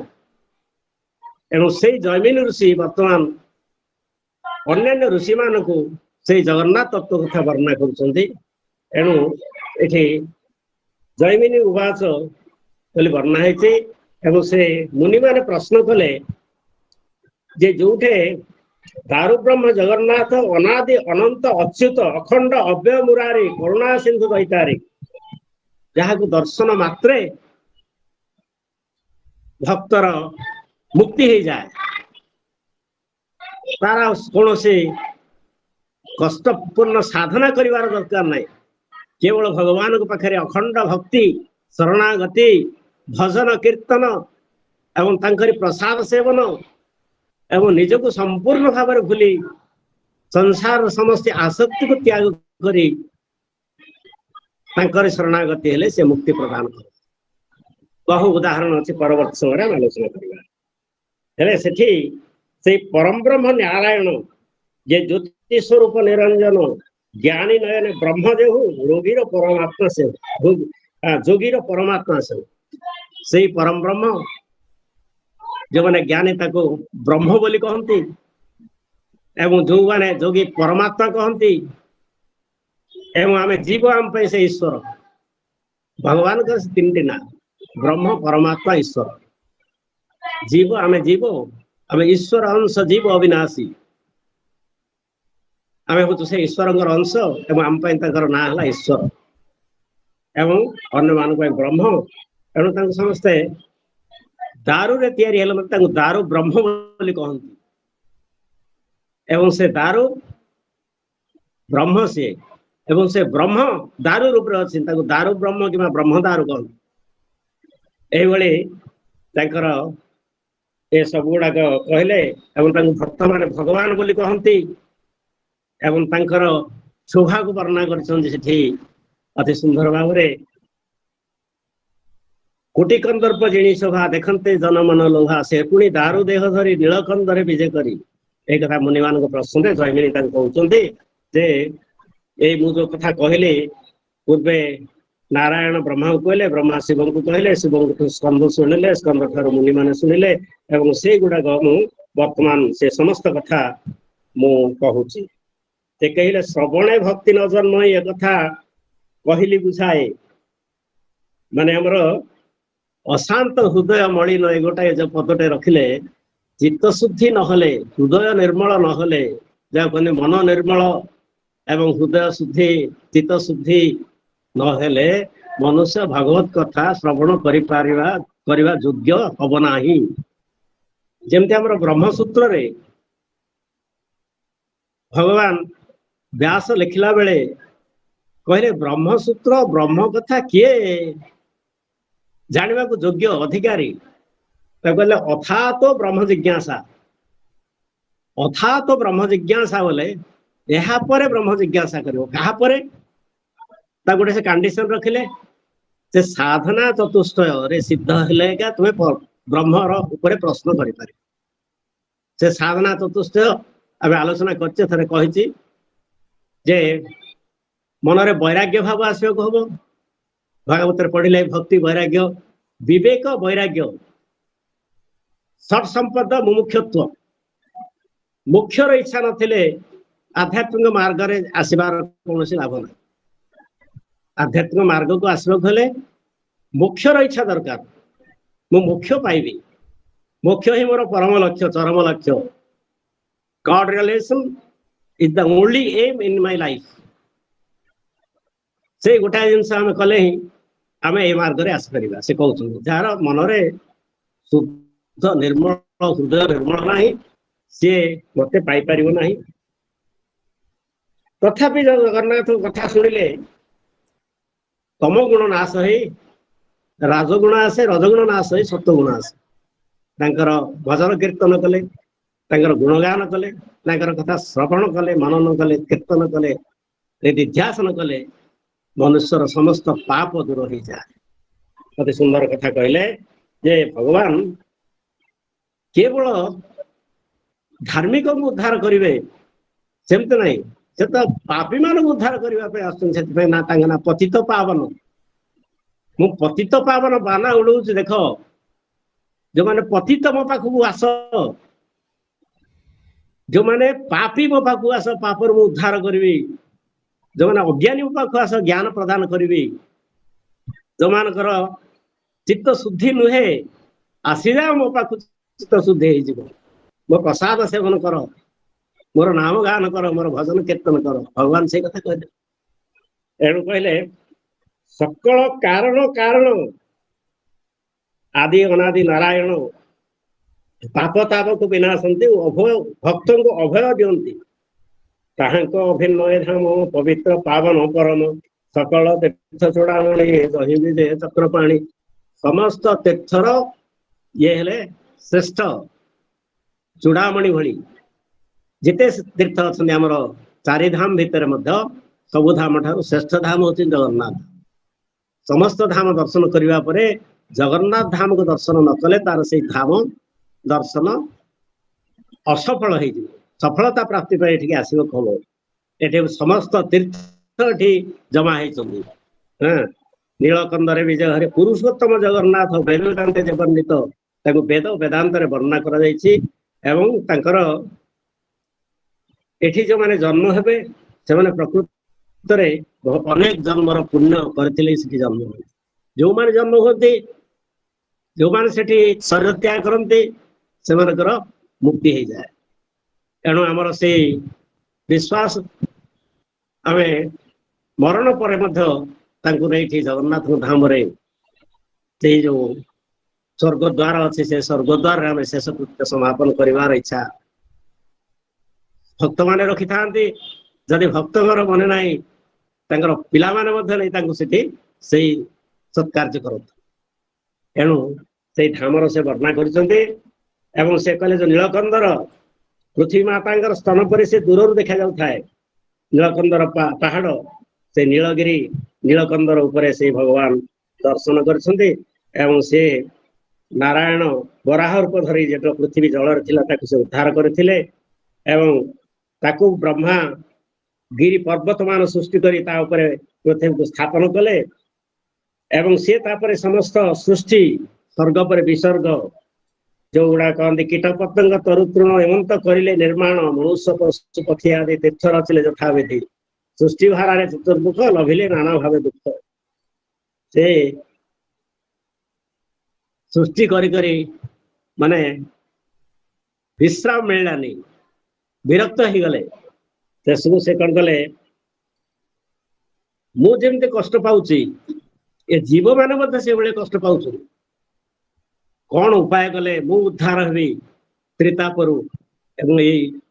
जीव माने भी उद्धार हेबे तार उपाय आउ कौट अच्छी किए कहीपर केवल से भगवान मुक्तिदाता नारायण से कहे तेणु से नारायण भगवान को स्तुति कले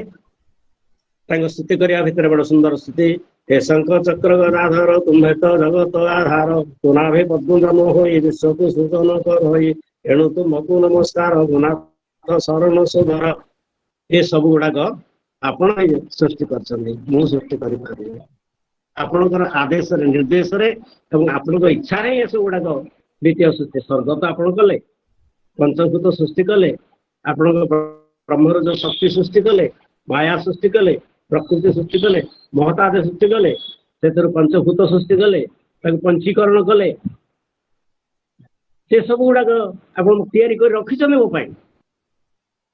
मु खाली आसबी जमती आम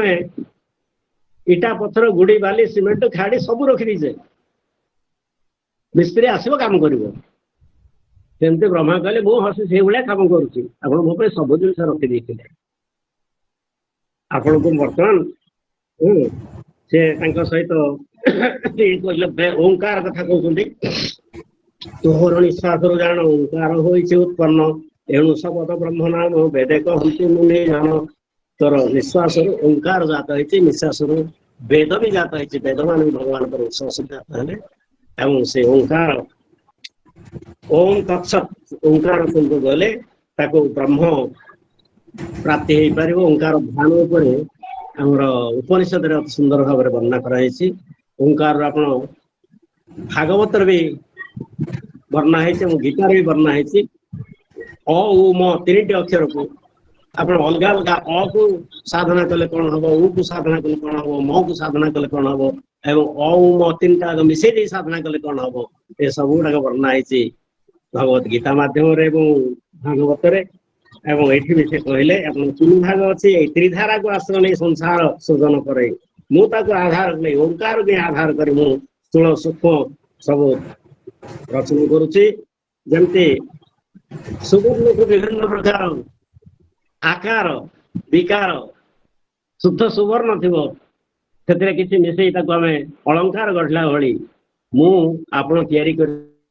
पंचभूत ही सब जिन मोर निज तो किसी ना शेष से जमते मिसी जाती आउ थे सुवर्ण ही जाते सेमती सब गुड़ाक आपण सृष्टि पुणी आपण पाखे विलीन हो जाए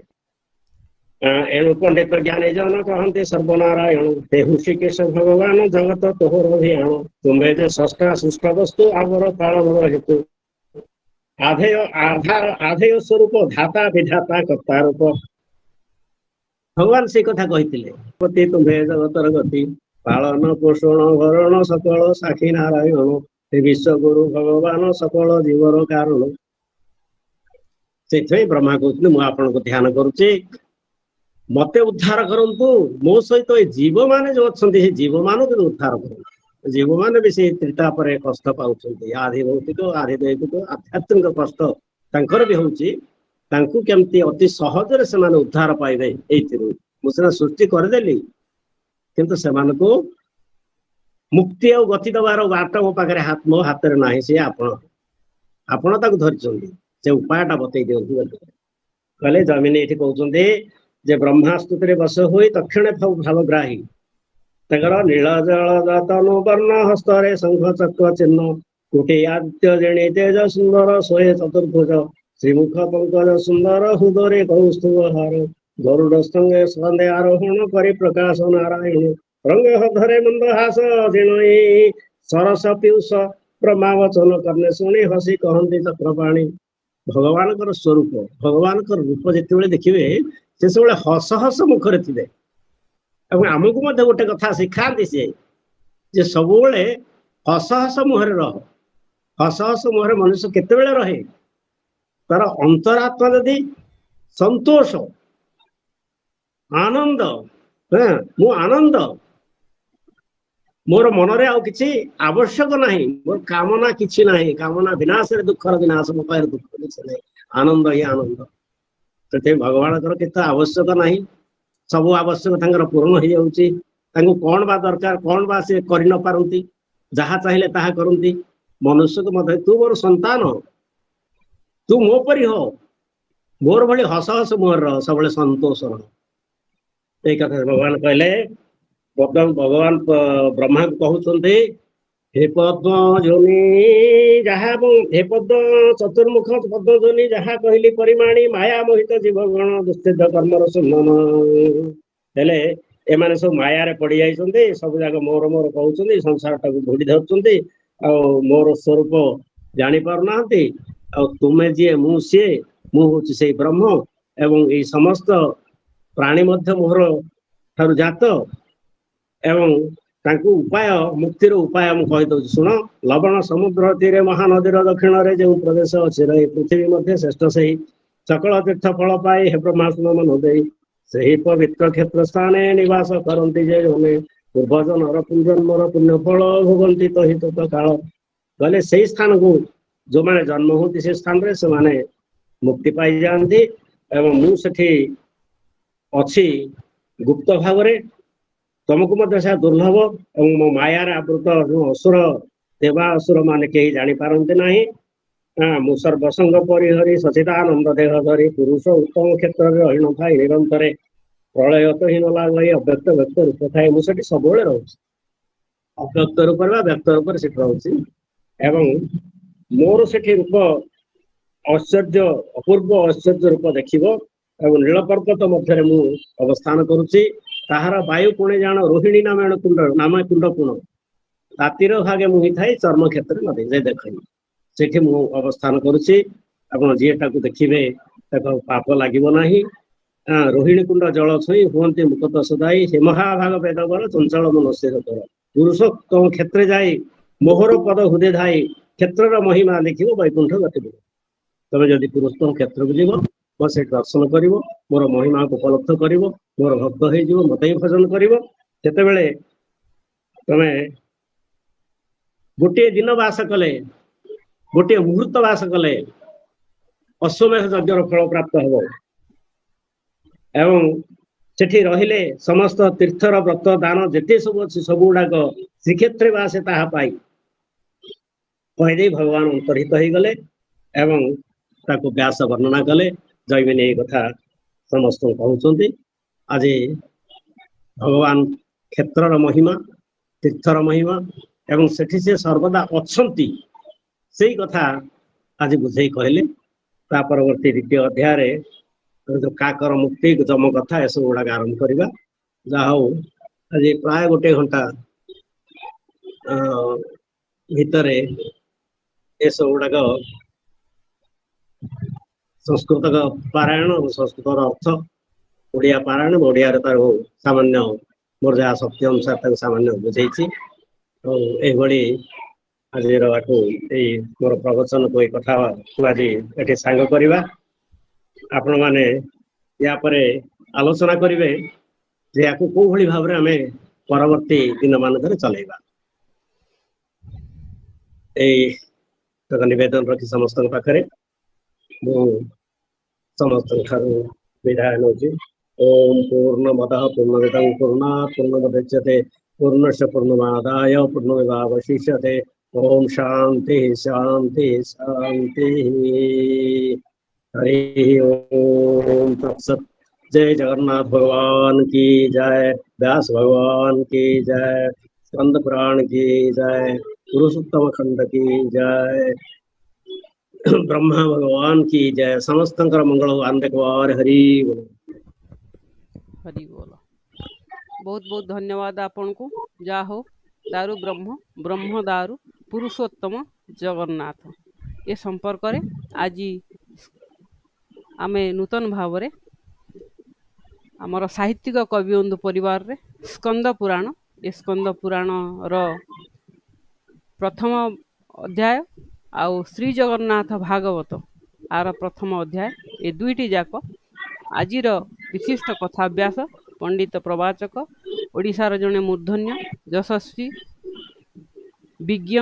धुरीण धूर्जटी पंडित श्रीजुक्त गोपाल कृष्ण पंडा पाखरु आमे आज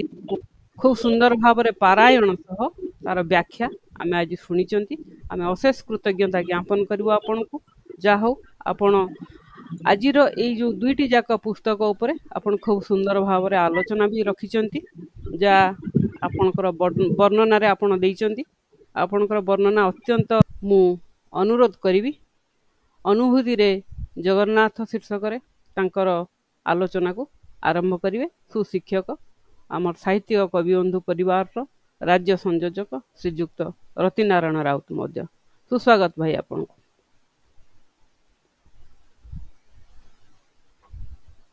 ओम ब्रह्मानंदं परमसुखदं केवलं ज्ञानमूर्ति द्वन्द्वातीतं गगनसदृशं तत्त्वमस्यादिलक्ष्यम् एकं नित्यं विमलमचलं सर्वाधिसाखिभूतं भावातीतं त्रिगुणरहितं सद्गुरुतं नमामि। मन्नाथ श्री जगन्नाथ मद्गुरु श्री जगद्गुरु ममात्मा सर्वभूता पोणा जनंकु दुख रे कंदाई सात्विक पथ देखांती सात्विक पथ देखांती सभिए भोगंती प्रारब्ध कर्मर फल तो एही जीवने जीवन जंत्रणा लाघव करंती भगत प्रेम बंधने भगत प्रेम बंधने भगत प्रेम बंधने। जय सीताराम जय जगन्नाथ। विश्वास रे भगवान मानिले ठाकुर न मानिले पत्थर प्रभु ही अनुभवर शीतल झरणा कर्ता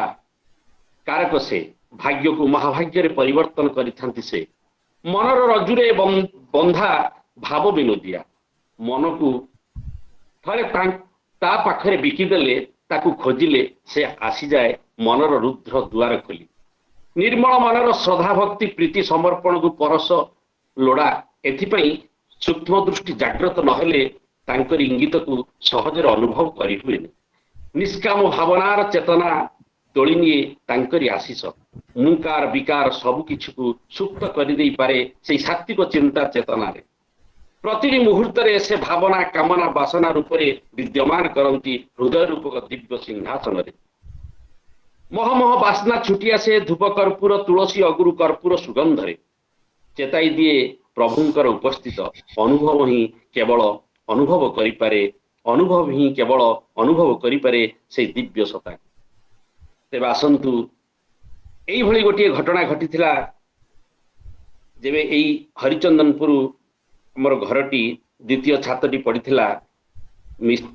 राजमिस्त्री तारीख निर्धारण करि सारी सब किछि जोगाड़ जंत्र करि सारथिले छात पकेया पई किंतु से समय रे एक लघुचापर वर्षा सृष्टि होइथिला आकाश कंपी उठुथिला जेते बेले राजमिस्त्री पचारला सर कोन करिवा मु स्थिर निश्चित कहिली हाँ सब तो ठीक अछि होई सारी निश्चित आसंता काली छात पकाइबा प्रभु अछंती किछि असुविधा हेबो कारण छात पड़ियो बोली बापा बो सान भाई समस्त आसी पहुंच जाई थांती बंधु बांधव सांग साथी समस्त निमंत्रण करा जाई थाए एठार हमर पड़ोसी किछि कथावार्ता हेले एमिति पागरे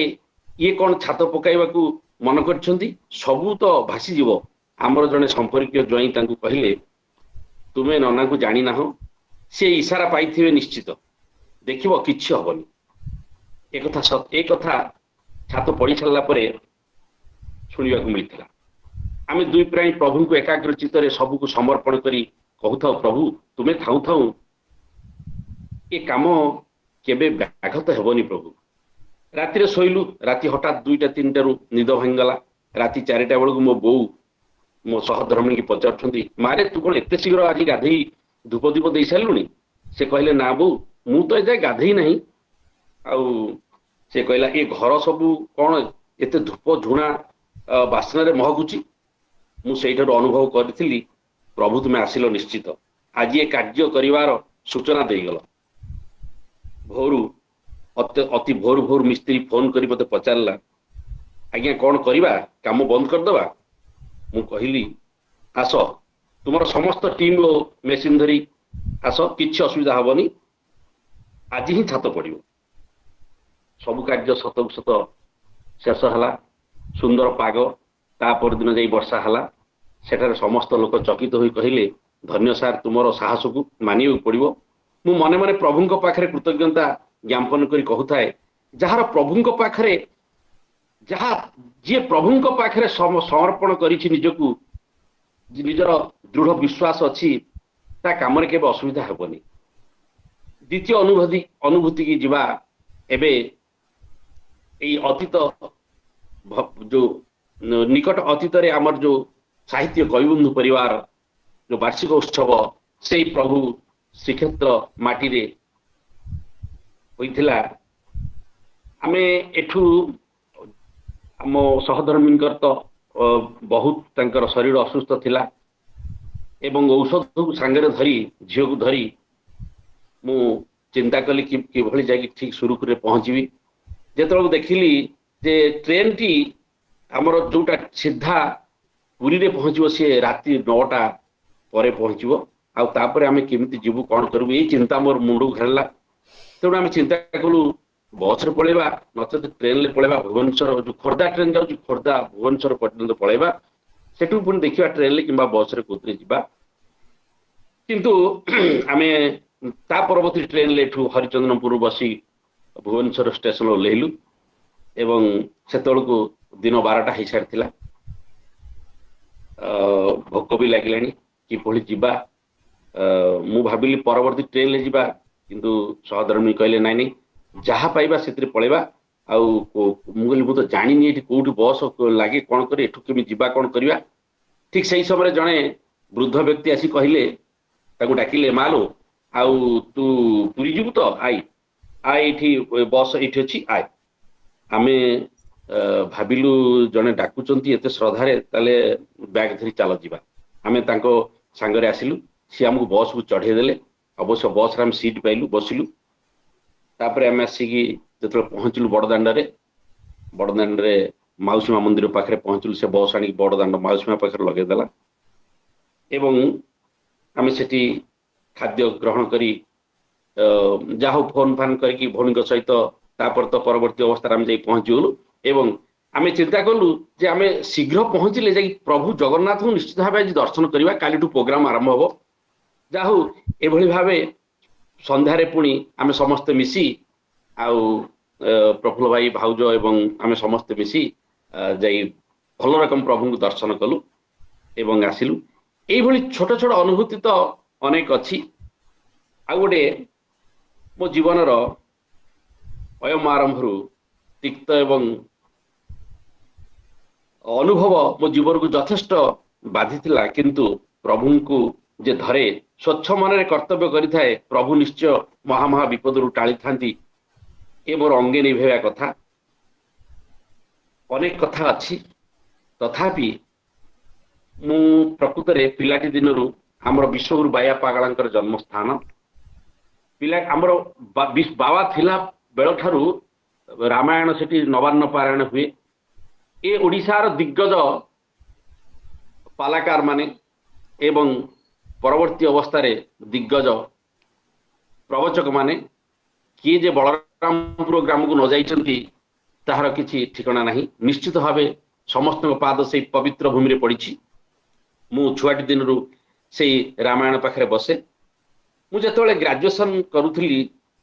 ମୁଁ ଘରେ ଆମର କହିଲେ ତୁ ସେତେବେଳେ ରାମାୟଣ ଚାଲିଥାଏ ମତେ କହିଲେ ତୁ ରାମାୟଣ ବନ୍ଦ କରିକି ଯା ପରୀକ୍ଷା ଦେବୁ, ପରୀକ୍ଷା ତୋର ରହିଲା, ତୁ ପରୀକ୍ଷା ଦେଇକି ଆଗେ ପାସ୍ କର, ତାପରେ ଯୋଉ କଥା। ମୁଁ ଆସିଲି ହଷ୍ଟେଲକୁ ପଳେଇ ଆସିଲି। ଆମ ମାନେ ସେତେବେଳେ ମେସରେ ରହୁଥିଲି, ଗ୍ରାଜୁଏସନ ସମୟରେ ଗୋଟେ ମେସରେ ରହୁଥିଲି। ଗଲି ମେସରୁ ଘରେ ଜାଣିନାହାନ୍ତି, ଠିକ ସନ୍ଧ୍ୟା ସମୟରେ ମତେ ମତେ ମତେ ଯେମିତି କିଏ ଡାକିଲା, ମୁଁ ତ ସମ୍ଭାଳି ପାରିଲିନି, ଆସିକି ପୁଣି ପହଞ୍ଚିଗଲି ସନ୍ଧ୍ୟା ଆରତିରେ। କାରଣ ସନ୍ଧ୍ୟା ଆରତିରେ ମୁଁ ଭାଗ ନିଏ ଏବଂ ସେଥିରେ ଗୋଟେ ଥାଏ ଗୋଟେ ଯନ୍ତ୍ର, କୋଉଟା ହଉଛି ତାକୁ କହନ୍ତି କଣ, ଯୋଉଟା କି ଆମର ଗୋଟେ ଘୁଙ୍ଗୁର ଲାଗିଥାଏ ଏବଂ ଗୋଟେ ପଟରେ ବଜାନ୍ତି, ତା ନାଁଟା କଣ ମୁଁ ଟିକେ ଭୁଲି ଯାଇଛି। ସେଇଟା ମୁଁ ବଜେଇକି, ଆମର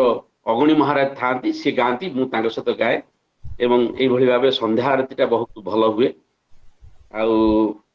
ମୁଁ ଆସିକି ପହଞ୍ଚିଗଲି। ମୋର ଖଞ୍ଜଣି ମାଇକରେ ଶୁଭିଲା। ମାଇକରେ ଶୁଭିଲା ପରେ ଘରେ କହିଲେ କଣ କହିଲେ ପରୀକ୍ଷା ଦେଇତେ ଯାଉଛ, ପଳେଇ ଆସିଲାଣି, କଣ ଘଟଣା ହେଇକି କଣ ଘଟଣା, ଇଏ ପରୀକ୍ଷା ଦବନି କି,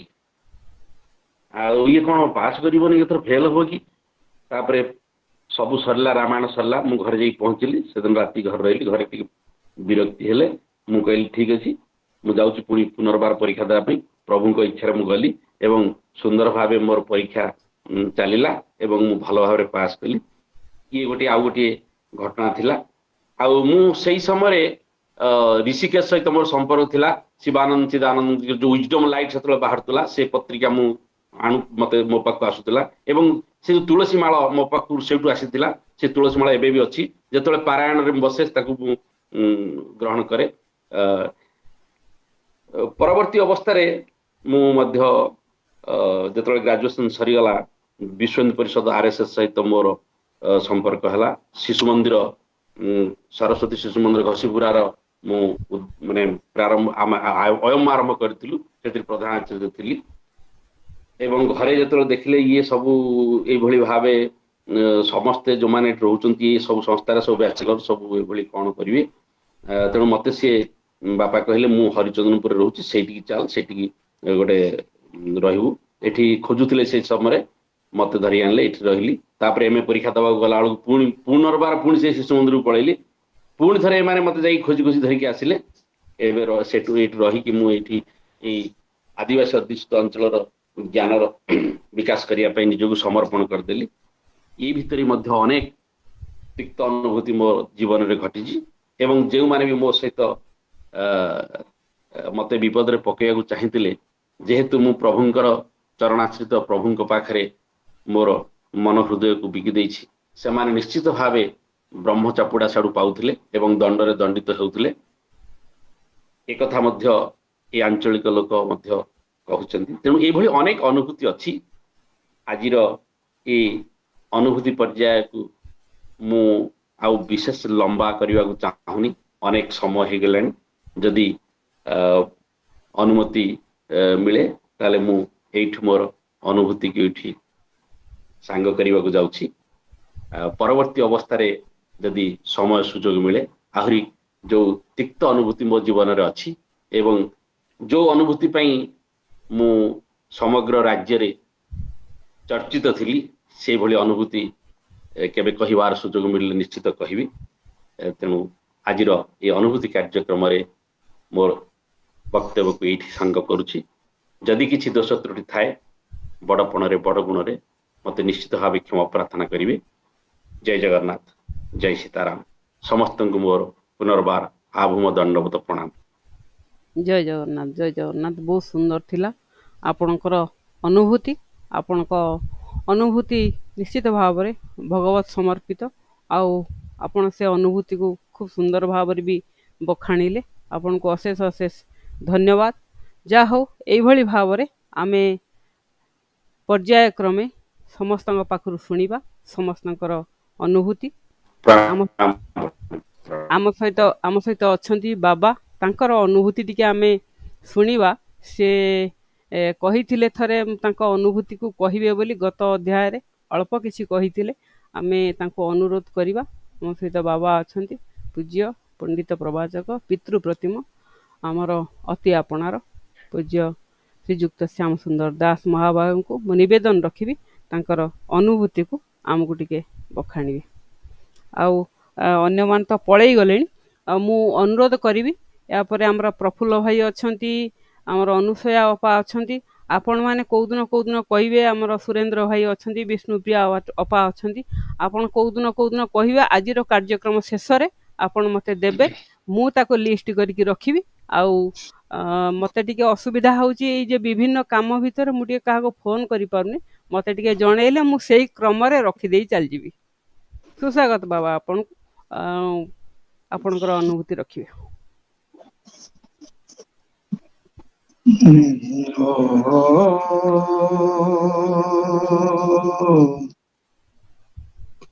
नीलाद्रौ शङ्खमध्ये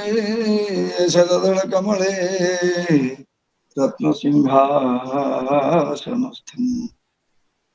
सर्वालङ्कारयुक्तं नवघनरुचिरं संयुक्तं चक्रजेन भद्रायाः वामभागे रथचरणयुतं ब्रह्मरुद्रेन्द्रवन्द्यम् वेदानां सारमेशं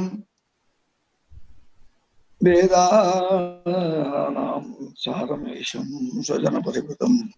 ब्रह्मदारं स्मरामि। आज ये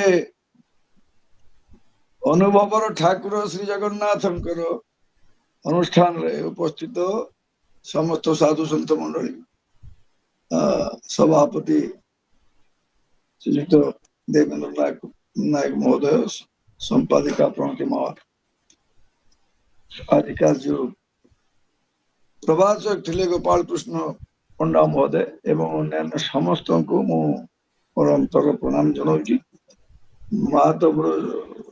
अनुभूतिर कथा कहले निश्चित भाव कह मना ना, कि पूर्व पंडित गोपाल कृष्ण जी महाराज जहाँ सब कहले गोटे टिके आपण मान विशेषकर प्रणति माँ सहित कथबार्ता होती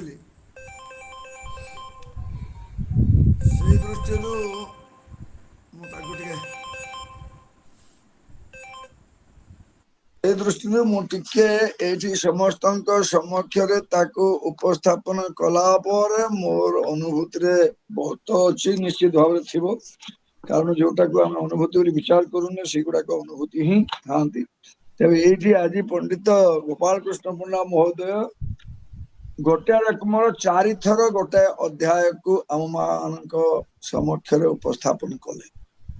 प्रथम संस्कृत जो लेखा थिला ताकू कहले, परवर्ती अवस्था से संस्कृत लेखाटा को भी तार ओडिया रूपांतर करथिले। बोधे जगन्नाथ भागवत को मध्य पाठ कले एवं परवर्ती अवस्था शेष समय पुणी ताकू ओडिया रे टिके आम मान समक्ष तार व्याख्या कले। मते आज पचार प्रणति माँ जे आपण पाखरे स्कंद पुराण अच्छी ना, मुझे कहली हाँ अच्छी, से पुराण एटा केते दूर कौन मुझे जानी पारुने बोली कहितली, किंतु वर्तमान ताकू मु फेरे आनुची। ये पंडित गोपाल कृष्ण पंडा महोदय जहाँ सब संस्कृत रे पाठ करथिले, ये जो स्कंद पुराण मु वर्तमान धरिकी आपण मान आगे एटा देखौची, याकू लिखिचंती अनुवाद करचंती पंडित श्री हरिहर मिश्र एवं इतने बड़ सुंदर भाव रे लिखिचंती जे प्रकृत स्कंद पुराण रे कार्तिकेय शिवंकर तत्व निरूपण करिथिबारु यार नाम स्कंद पुराण। कार्तिकेयंकर अन्य नाम स्कंद, तेणु यार पुराण नाम है जे शिवंकर से तत्व एठी वर्णना करचंती एवं यही तत्वटा 7 खंड रे वर्णना करचंती। प्रणति माँ भी कहते से 7 खंड है गोटे माहेश्वर खंड, वैष्णव खंड, ब्रह्म खंड, काशी खंड, रेबा खंड,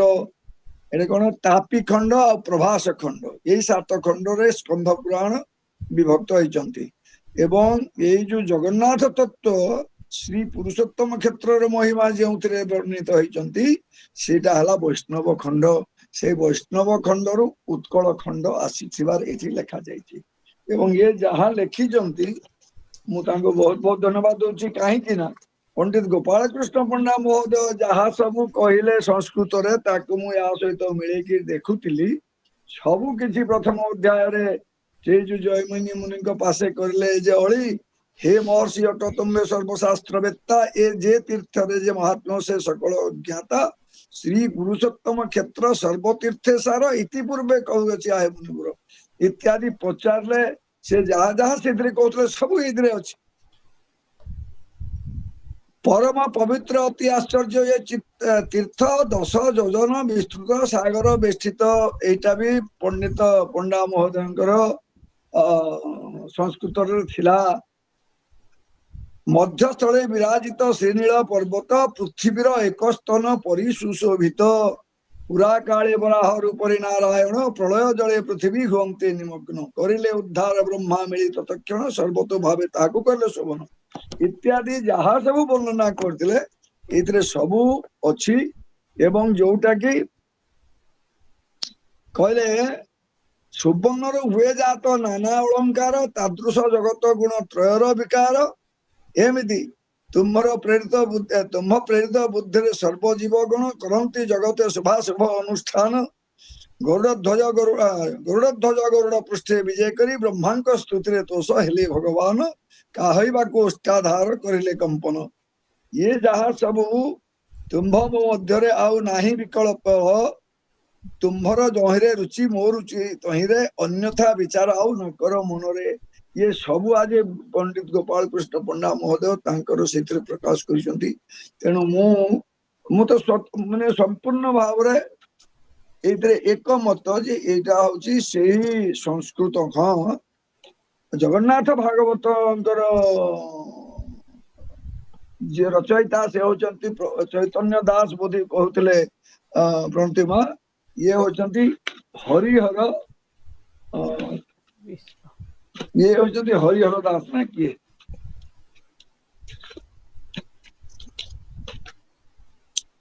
आलिसा बाजार कटक ये मिश्र हाँ हरिहर मिश्र कुआड़े गला से हाँ हरिहर मिश्र पंडित श्री हरिहर मिश्र अनुवादक तेणु प्रकृति ये जो मोर धारणा था ये गुड़ाक एपट सेपट किए आणिक कौन सब लिखि देउछथि से पंडित गोपाल कृष्ण पंडा मध्य कहिथिले जे सेथिरे 60 अध्याय एथिरे 58 अध्याय अछंती एवं से जहाँ कहले द्वितीय अध्याय रे जेमती आरंभ कले ये सब से रोहिणी कुंड नीलाद्रि पर्वत कल्पवटर मूल वायु कोणे कुंड अच्छी रोहिणी नाम तार तीरे कले बास ए चर्म चक्षुरे करीब दर्शन ना सन्देह सब किसी प्रकृति एटा ही से संस्कृत स्कंध पुराण अनुवाद वैष्णव खंड आनीत उत्कल खंड से कथाटा मुझे प्रकाश करने चाहूली से प्रथम प्रकाश करदेली तेणु एटा हमर आलिसा बाजार कटक कहीं सब मिलूँ तेणु से जो चैतन्य दासंकर जगन्नाथ भागवत जहाँ पढ़ुले ए सब अच्छी केवल विभिन्न लेखक तांकर इच्छा अनुଯାयୀ तांकर भाषा दे था साधारण भाव किंतु भावटा गोटे अर्थटा गोटे जहाँ भी हो स्कंद पुराण खंडे मिलगला आपण मान माने एटा प्रणति मार कौन यहाँ ताकर प्रेरणा ना ये स्कंद पुराण मुझे जानी कारण अष्टादश पुराण मध्य स्कंद पुराण गोटाए मो पाखे थिला किंतु ताकू मु देखु नी ब्रह्म पुराण पद्म पुराण विष्णु पुराण शिव पुराण श्रीमद भागवत पुराण 18 नंबर हम ये 5 नंबर नारद पुराण मार्कंडेय पुराण अग्नि पुराण भविष्य पुराण ब्रह्म वैवर्त पुराण लिंग पुराण वराह पुराण स्कंद पुराण वामन पुराण कूर्म मत्स्य गरुड़ ब्रह्मांड पुराण एवं 18 नंबर ये सब लिखि सारा पर जाई आपनर श्रीमद भागवत महापुराण लिखित होती जहाँ भी हो बड़ बहुत बहुत अंतर बड़ बहुत धन्यवाद अर्पण करी जे सप्ताह तृतीय दिन में अनुभवस्थ को पोषे देले तो भगवान तांकु निश्चित भाव में ततायु कर रखिबे इथे मात्र संदेह नहीं आ मते जो कहते अनुभव कथा बहुत अनुभव ପ୍ରକୃତରେ ମଣିଷ ଭଗବାନଙ୍କର ଯୋଉ କରୁଣା ତାକୁ ଜାଣିପାରିଲେ। ପରବର୍ତ୍ତୀ ଅବସ୍ଥାରେ ଭଗବାନ ତାଙ୍କୁ କିପରି କରୁଣା କରିଛନ୍ତି ସେଇଟା ସେ ଜାଣିପାରେ, ଏମିତି କିଛି ଗୋଟେ ସମୟ ଆସିଲେ। ନହେଲେ ମୁଁ କଲି ମୋ ଦ୍ୱାରା ହେଇଗଲା ଇତ୍ୟାଦି କହୁଥାଏ। ଭଗବାନ ମଣିଷକୁ ବହୁତ ସମୟରେ ଅନନ୍ୟା ଚିନ୍ତୟନ୍ତୁ ମାଂ ଯିଏ ଜନା ପରିଜିପାସତେ ତେଷାଂ ନିତ୍ୟଭିଯୁକ୍ତାନାଂ ଯୋଗକ୍ଷେମ ବହାମ୍ୟହମ୍, ଏଥିରେ ତିଳ ମାତ୍ର ସନ୍ଦେହ ନାହିଁ। ଗୋଟାଏ ସେ ଜଗନ୍ନାଥ ମନ୍ଦିରର ଗୋଟାଏ କଥା ଥର ବର୍ତ୍ତମାନ ମୁଁ ବର୍ଣ୍ଣନା କରିବି, ଯୋଉଟା କି ମୁଁ ଆଜି ଅନୁଭବ କରୁଛି ଯେ ସେଇଟା ପ୍ରକୃତରେ ଭଗବାନ ବୁଦ୍ଧ ମତେ ରକ୍ଷା କରିଦେଲେ। ପ୍ରଚଣ୍ଡ ଭିଡ ହେଇଥାଏ, ମୋ ସାଥିରେ ଯାଇଛନ୍ତି ମୋର 2ଟା ଛୁଆ, ବଡ ଝିଅ ଏବଂ ଗୋଟେ ମାତ୍ର ପୁଅ। ସହଧର୍ମୀ ସାଥିରେ ଯାଇଛନ୍ତି, ଆଉ ଜଣେ ନା 2 ଜଣ ଭଉଣୀ ମୋ ସାଙ୍ଗରେ ଯାଇଛନ୍ତି, ଆମର ସହଧର୍ମୀଙ୍କର ଭଉଣୀ। ସେଇ ସମୟରେ ଜଗନ୍ନାଥଙ୍କର ଯୋଉ ରତ୍ନବେଦୀର ଚାରିପଟେ ତାକୁ କଣ ବୋଧେ ଚନ୍ଦନ ଅର୍ଗଳି ନା କଣ କୁହାଯାଉଥିଲା। ଜଗନ୍ନାଥଙ୍କର ଚାରିପଟେ ଘୁରିବାର ବୁଲିବାର ଗୋଟେ ସୌଭାଗ୍ୟ ମିଳୁଥିଲା। ଏବେ ତ ଆଉ ତାଙ୍କୁ ଦର୍ଶନ କରିବାର ସୁଯୋଗ ବି ମିଳୁନାହିଁ, ଯୋଉଟା କି ପରବର୍ତ୍ତୀ ଅବସ୍ଥାରେ କେତେବେଳେ ଆସିବ କହିବି। ଆମର ସହଧର୍ମୀ ଯେ ଟିକେ ଟିକେ ବର୍ଣ୍ଣନା କରୁଥିଲେ, ପରବର୍ତ୍ତୀ ଅବସ୍ଥାରେ କହିବି। କିନ୍ତୁ ମୋର ସେଇ ସମୟରେ କଥା ହେଲା, ଇତି ପ୍ରବଳ ଭିଡ ଭିତରେ ଚାରିଆଡୁ ଆମେ ସମସ୍ତେ ମିଶିକରି ଭଗବାନଙ୍କର ଜଗନ୍ନାଥଙ୍କର ରତ୍ନବେଦୀର ଚାରିପଟେ ବୁଲିକିରି ଘେରା କରିକି ପଳେଇ ଆସିଲୁ। ମଝିକୁ ପଳେଇ ଆସିଲା ବେଳକୁ ମୋର ସ୍ତ୍ରୀ କୁଆଡେ ପଳେଇଲା ଛାଇ, ଅର୍ଥାତ୍ ହଜିଗଲା ପୁରା। ଏପଟେ ମୁଁ ପିଲା 2ଟାକୁ ଧରିଛି, ତା ଭଉଣୀଟା ପାଖରେ ଗୋଟେ ଅଛି ଆଉ 2ଟା, ଏବଂ ଇଏ କୁଆଡେ ହଜିକି ପଳେଇଲା। ମୋର ପ୍ରାଣଟା ସେଇଠି ଛାଡିଗଲା। ଇଏ କାରଣ ସେଟା କମ ଲୋକ ନଥିଲେ, ଶହ ଶହ କାହିଁକି ଆହୁରି ଅଧିକ ସେ ଭିତରେ ଭର୍ତ୍ତି ହେଇକି ଥିଲେ। ପୁଣି ସେଇଟା ପ୍ରଥମ ମାନେ ବାହାରେ ଏପଟ ସେପଟ କୁଆଡେ ଯିବ, କାହାକୁ ଖୋଜିବି, କେମିତି ଖୋଜିବି, ଏ ମୋ ମନଟା ସେ କାଳିଆକୁ ମାନେ